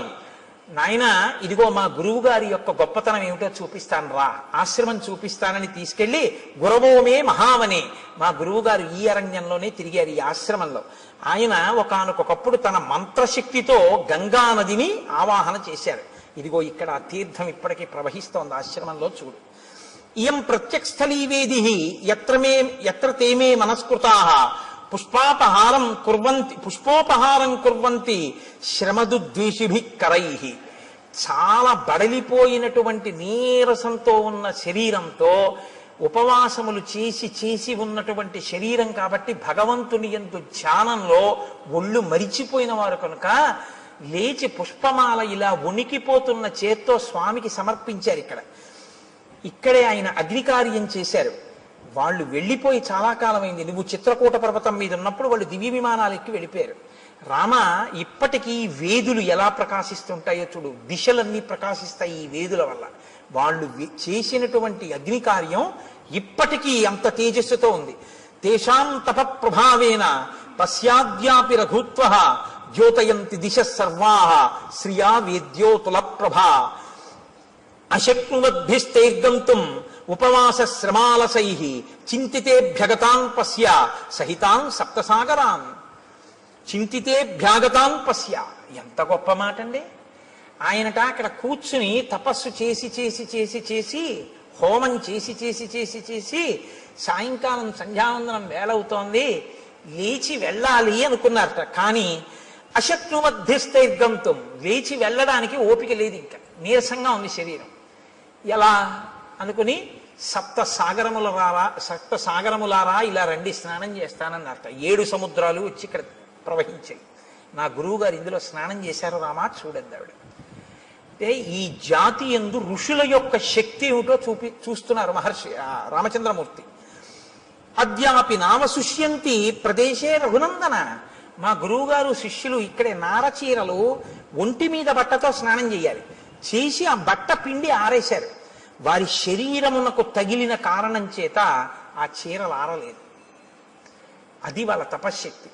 దేవకార్యాన్ని కుర్వద్భిః యానీమాని కృతాని వైః పుష్పైః కువలయై సార్థం మ్లానత్వం నోపయాంతి వై.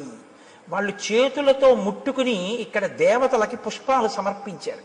ఆ పువ్వులు ఇన్ని సంవత్సరములైన వాడవు, అలాగే ఉన్నాయి చూడు. ఇది మా గురువు గారి గొప్పతనం. కాబట్టి రామ, నేను నీ గురించి ఎదురు చూస్తున్నాను. నీకు ఆతిథ్యం ఇమ్మని మా గురువుగారు చెప్పారు, దర్శనం చేసుకుని ఆతిథ్యం ఇచ్చి రమ్మన్నారు, ఇటుగా రాముడు వస్తాడు ఆతిథ్యం ఇవ్వడానికి ఉండాలన్నారంటే రామచంద్రమూర్తి ఆగమనానికి ఎలా ఎదురు చూశారో చూడండి. నీకు నేను స్వాగతం నెరపాను కాబట్టి ఇక నేను ఊర్ధ్వలోకాలకి వెళ్ళిపోతాను. ఎంత తేలిగ్గా చెప్పేసిందో ఆవిడ వెళ్ళిపోతానని. అంటే రాముడు లక్ష్మణుడి వంక చూసి శరభంగాశ్రమంలో చూశారు ఈ శక్తి. ఒక ఆడది, తాపసి, సన్యాసి, ఆవిడ చెప్తోంది వెళ్ళిపోతానని. ఈ దేశంలో ఆడవాళ్లు కూడా అంత తపశ్శక్తి సంపన్నులు. అనసూయని చూసాం, శబరిని చూస్తున్నాం. కాబట్టి ఇత్యుక్తా జటిలా వృద్ధ చీరకృష్ణాజినాంబర తస్మిన్ ముహూర్తే శబరి దేహం జీర్ణం జిహాసతి అనుజ్ఞాతాతు రామేణ హుత్వాత్మానం హుతాశనే జ్వలత్సావ సంకాశ స్వర్గమేవ జగామస దివ్యాభరణ సంయుక్త దివ్యమాల్యానులేపన దివ్యాంబరధరా తత్ర బభూవ ప్రియదర్శన విరాజయంతి తం దేశం విద్యుత్ సౌదామినీ యథా యత్ర తే స్మృతాత్మానో విహరంతి మహర్షయః తత్పుణ్యం శబరీ స్థానం జగామాత్మ సమాధిన. ఆవిడ కట్టుకున్నటువంటి నారచీర, ఆవిడ కట్టుకున్నటువంటి కృష్ణాజినాంబరం మొదలైనటువంటి వాటిని విడిచిపెట్టేసేసి ఆవిడ ఆ ఏవి కట్టుకుందో వాటితోటే అక్కడ అగ్నిహోత్రాన్ని రగల్చి అగ్నిహోత్రంలోకి ప్రవేశించింది. తన శరీరాన్ని కూడా అగ్నిహోత్రంలో వ్రేల్చింది. ఆ శరీరము అగ్నిహోత్రమునందు తప్తమైపోతూ ఉండగా మెరుపుతీగ ఎలా ఉంటుందో అటువంటి శరీరం కింద మారిపోయి దివ్యమైనటువంటి ఆభరణములు, దివ్యమైనటువంటి వస్త్రములు ధరించినదై ఈయన చూస్తుండగానే నమస్కారం చేస్తూ స్వర్గలోకానికి చేరిపోయి, ఇత పూర్వం ఆమె సేవించిన గురువులు ఎక్కడున్నారో, ఆ గురువుల శిష్యులు ఎక్కడున్నారో అక్కడికి ఈవిడ కూడా వెళ్ళిపోయింది. గురు సేవ ఎంత గొప్పదో నిరూపిస్తుంది శబరి వృత్తాంతం. గురువు గారిని సేవించినందుకు శబరి ఆ స్థితిని పొందింది రామాయణంలో. అందుకే రాముడికి అన్నిటికన్నా ఇష్టం గురుసేవ. కాబట్టి తత్పుణ్యం శబరీ స్థానం జగామాత్మ సమాధిన. ఆవిడ వెళ్ళిపోయిన తర్వాత రాముడు లక్ష్మణుడితో కలిసి సప్తానంచ సముద్రాణం యేషు తీర్థేషు లక్ష్మణ ఉపస్పృష్టంచ విధివత్ పితరశ్చాపి తత్పితాః ప్రణష్టం అశుభం తత్వత్ కళ్యాణం సముపస్థితం తేన తత్వేన హృష్టం మే మనో లక్ష్మణ సంప్రతి హృదయేహి నరవ్యాఘ్ర శుభం ఆవిర్భవిష్యతి. ఇది ఎందుకు మనం స్నానం చేయాలో తెలుసుకోవాలి. రాముడు వెంటనేట అక్కడ సప్తసాగరములను ఋషులు తీసుకొచ్చారు కదండి, అందులో స్నానం చేసి పితృతర్పణం చేశాట. చెయ్యగానే అన్నట్ట, మన దుర్దశ పోయింది లక్ష్మణ, ఇప్పుడు నా మనస్సు ఉల్లాసాన్ని పొందుతోంది, నాకు మంగళములు కనపడుతున్నాయి, నా మనస్సు ప్రసన్నమై ఏదో మంచి జరగబోతోంది అని తెలుస్తోంది. ఇంత గొప్ప తీర్థంలో స్నానం చేయడం వల్ల మన పాపం నశించింది.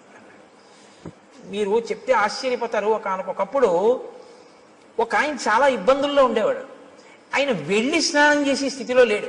ఎందుకంటే ఆయనకు అప్పటికి ఒక యాక్సిడెంట్ అయ్యి కట్టుకట్టారు. ఆయన చాలా కష్టాల్లో ఉంటే ఒక మహాత్ముడు ఒక ఆయనతో కలిసి నేను వాళ్ళ ఇంటికి వెళ్ళడం జరిగింది. ఆయన నన్ను అడుగుతున్నాడు, ఏమండి నేను చాలా ఇబ్బందుల్లో ఉన్నాను, సాధారణంగా ఇలాంటి ప్రశ్నలు ఏదో ఈయన చెప్పగలను అనుకుంటా, రామాయణం చెప్తావని చెప్పగలనా, ఏదో పాపం వాళ్ళ సంతోషం అడుగుతుంటారు, ఏం చేయమంటారు అంటే నేను ఆలోచిస్తున్నాను ఏం చేయమని చెప్దాం. యాక్సిడెంట్ అయింది, కాళ్ళు విరిగిపోయి కట్లు కట్టేశారు, ఏం చేయమని చెప్తే ఏం చేయగలడు అని ఆలోచిస్తుంటే నాతో వచ్చిన మహాత్ముడు పక్కుని నవ్వి అన్నారు, ఎందుకంటే దానికి అంత బాధపడతారు, ఇక మీకేమీ అవదు, పుష్కరం నుంచి సీసాతో నీళ్లు తెచ్చుకు చల్లుకోకండి, కారు చేయించుకుని మీ ఊళ్ళో పుష్కరాలు అవుతున్నాయిగా, గోదావరి పుష్కరాలు, ఒక్కసారి నదిపాయం మీకు దగ్గరగా ఎక్కడుందో అక్కడికి వెళ్ళి ఆ ఒడ్డున కూర్చుని ఇలా వంగండి, కింద కట్లు తడవకూడదు కానీ తల తడవచ్చుగా, గోదావరిలో నీళ్లు తీసుకొచ్చి సంకల్పంతో మీ తల మించి కంఠం తడిచే వరకు పోసుకోండి, తడిబట్టతో ఒళ్ళు తుడుచుకుని ఇంటికి రండి, మీ దరిద్రం అక్కడతో పోతుందన్నాడు. మీరు నమ్ముతారా? నేను యథార్థం చెప్తున్నా, రామాయణం చెప్తూ. ఆయన నిజంగా వెళ్ళి ఆ పుష్కర స్నానం చేశాడు అంతే. ఇవాళ ఆయన ఎంత సంతోషంగా ఉన్నాడో, ఇక మళ్ళీ ఆయన ఏమీ పట్టుకోలేదు. తీర్థస్నానం అంటే ఉత్తినే రాలేదండి, మహాత్ముల యొక్క సంకల్ప శక్తితో వచ్చాయి. ఒక గోదావరి ఉత్తినే రాలేదు, గౌతమ మహర్షి యొక్క తపఫలం. అందుకే నదులు ఎక్కడెక్కడ ఈశ్వరుడు ఉంటే అక్కడికక్కడికి వెళ్ళి చుట్టుకుంటాయి. ఎవరి దారి నేర్పారని? కృష్ణమ్మ ఉంది, విజయవాడ కనకదుర్గమ్మని సేవిస్తుంది, మంగళగిరి వెడుతుంది, అమరేశ్వరుణ్ణి సేవిస్తుంది. అక్కడి నుంచి ఎవరు చెప్పారని? శ్రీశైలం వెళ్ళిపోతుంది, ఆ లోయల్లో వెళ్ళిపోయి అక్కడికి వెళ్ళి ఆ పాతాళ గంగా జలమజ్జన నిర్మలాంగా భస్మ త్రిపుండ్ర సమలంకృత పాల భాగా గాయంతి దేవముని భక్త జనాభవంతం శ్రీమల్లికార్జున విభో తవ సుప్రభాతం అన్నీ వదిలిపెట్టి శ్రీగిరిని చుట్టుకుంటుంది. దానికి ప్రదక్షిణం చేసి వెళ్ళిపోతుంది. ఎవరు నేర్పారు నదికి? ఆ నదుల గొప్పతనం అవే. అవి ఈశ్వరుణ్ణి సేవిస్తాయి. ఋషులు తీసుకొచ్చారు వాటిని. మాకు దక్షారామంలో సప్తగోదావరి అని ఉంది, ఋషులు తీసుకొచ్చారు. దాని స్నానమే, దాని ఫలితమే. కాబట్టి రాముడు స్నానం చెయ్యగానే ప్రసన్నుడయ్యాడు. స్నానం శక్తి ఇస్తుందా అండి అంటే నువ్వు ఆ నమ్మకంతో చేసి చూడు. నీకు టాబ్లెట్లో ఏ కంపోజిషన్ అందులో ఏముందో, నీకు విరేచనాలు అవుతుంటే నీకు ఏ సూక్ష్మ క్రిముల వల్ల వచ్చాయో, ఇది వేసుకుంటే నీ రక్తంలో ఎలా కలుస్తుందో, ఆ బ్యాక్టీరియా ఎలా చచ్చిపోతుందో నీకు తెలిస్తే చచ్చిపోయా? డాక్టర్ గారు 3 పూట్ల వేసుకోమన్నాడు, వేసుకున్నావు, చచ్చిపోయా లేదా? విరేచనాలు తగ్గాయా లేదా? డాక్టర్ గారు చెప్తే మాత్రం నేను ఎలా వేసుకుంటానండి, ఇందులో ఏముందో నాకు తెలియాలండి, తెలిస్తేనే నేను వేసుకుంటానండి అంటే ఒక్కలాగే తగ్గదు. నీ నమ్మకం ప్రధానం. మణి మంత్రము ఔషధము మూడింటికి నమ్మకం. కాబట్టి ఇప్పుడు నమ్మి స్నానం చేశాడు, ఫలితం వస్తుంది. విశ్వాసమే ఈశ్వరుడు. మనం ఒక ఎక్కడికైనా పవిత్రమైన చోటుకెడితే తీర్థస్నానం తప్పకుండా చెయ్యాలి. కాబట్టి రాముడు ఆ స్నానం చేసి ఉల్లాసాన్ని పొంది సంతోషించి లక్ష్మణుడితో కలిసి నువ్వు వెళ్ళి ఋష్యమూక పర్వతం మీద సుగ్రీవుణ్ణి కలుసుకో అని చెప్పి ఆనందంగా ఇద్దరూ కలిసి ఆ పంపా సరోవరంలో తిరుగుతూ ఇంకా సుగ్రీవుని యొక్క దర్శనం కోసమని ఎదురు చూస్తున్నారు. రేపటి రోజున మహానుభావుడు హనుమ సుగ్రీవుడు ఆ వానరుల యొక్క దర్శనం, సీతమ్మ తల్లి జాడ కనిపెట్టడం వైపుకి కథ తిరుగుతుంది. ఇక్కడతో అరణ్యకాండ పూర్తయింది. కాబట్టి మనం ఒక్కసారి రామనామం చెప్పుకుని 11 పర్యాయాలు సంతోషంగా తర్వాత మంగళహారతి ఇచ్చిన తర్వాత ప్రసాదం స్వీకరించి బయలుదేరదాం. నారదాది మహామునీంద్రులు నమ్మినది శ్రీరామనామము, రామనామము నీవు నేనను భేదమేమియు లేకయున్నది రామనామము. రామనామము రామనామము రమ్యమైనది రామనామము. గౌరికిది ఉపదేశ నామము, కమలజుడు జపించు నామము. రామనామము రామనామము రమ్యమైనది రామనామము. గోచరంబగు జగము లోపల గోప్యమైనది రామనామము. రామనామము రామనామము రమ్యమైనది రామనామము. వాదభేదాతీతమగు వైరాగ్యమే శ్రీరామనామము. రామనామము రామనామము రమ్యమైనది రామనామము. సకల జీవులలోన వెలిగే సాక్షిభూతము రామనామము. రామనామము రామనామము రమ్యమైనది రామనామము. శిష్ట జనముల దివ్య దృష్టికి స్పష్టమగు శ్రీరామనామము. రామనామము రామనామము రమ్యమైనది రామనామము. పాలు మీ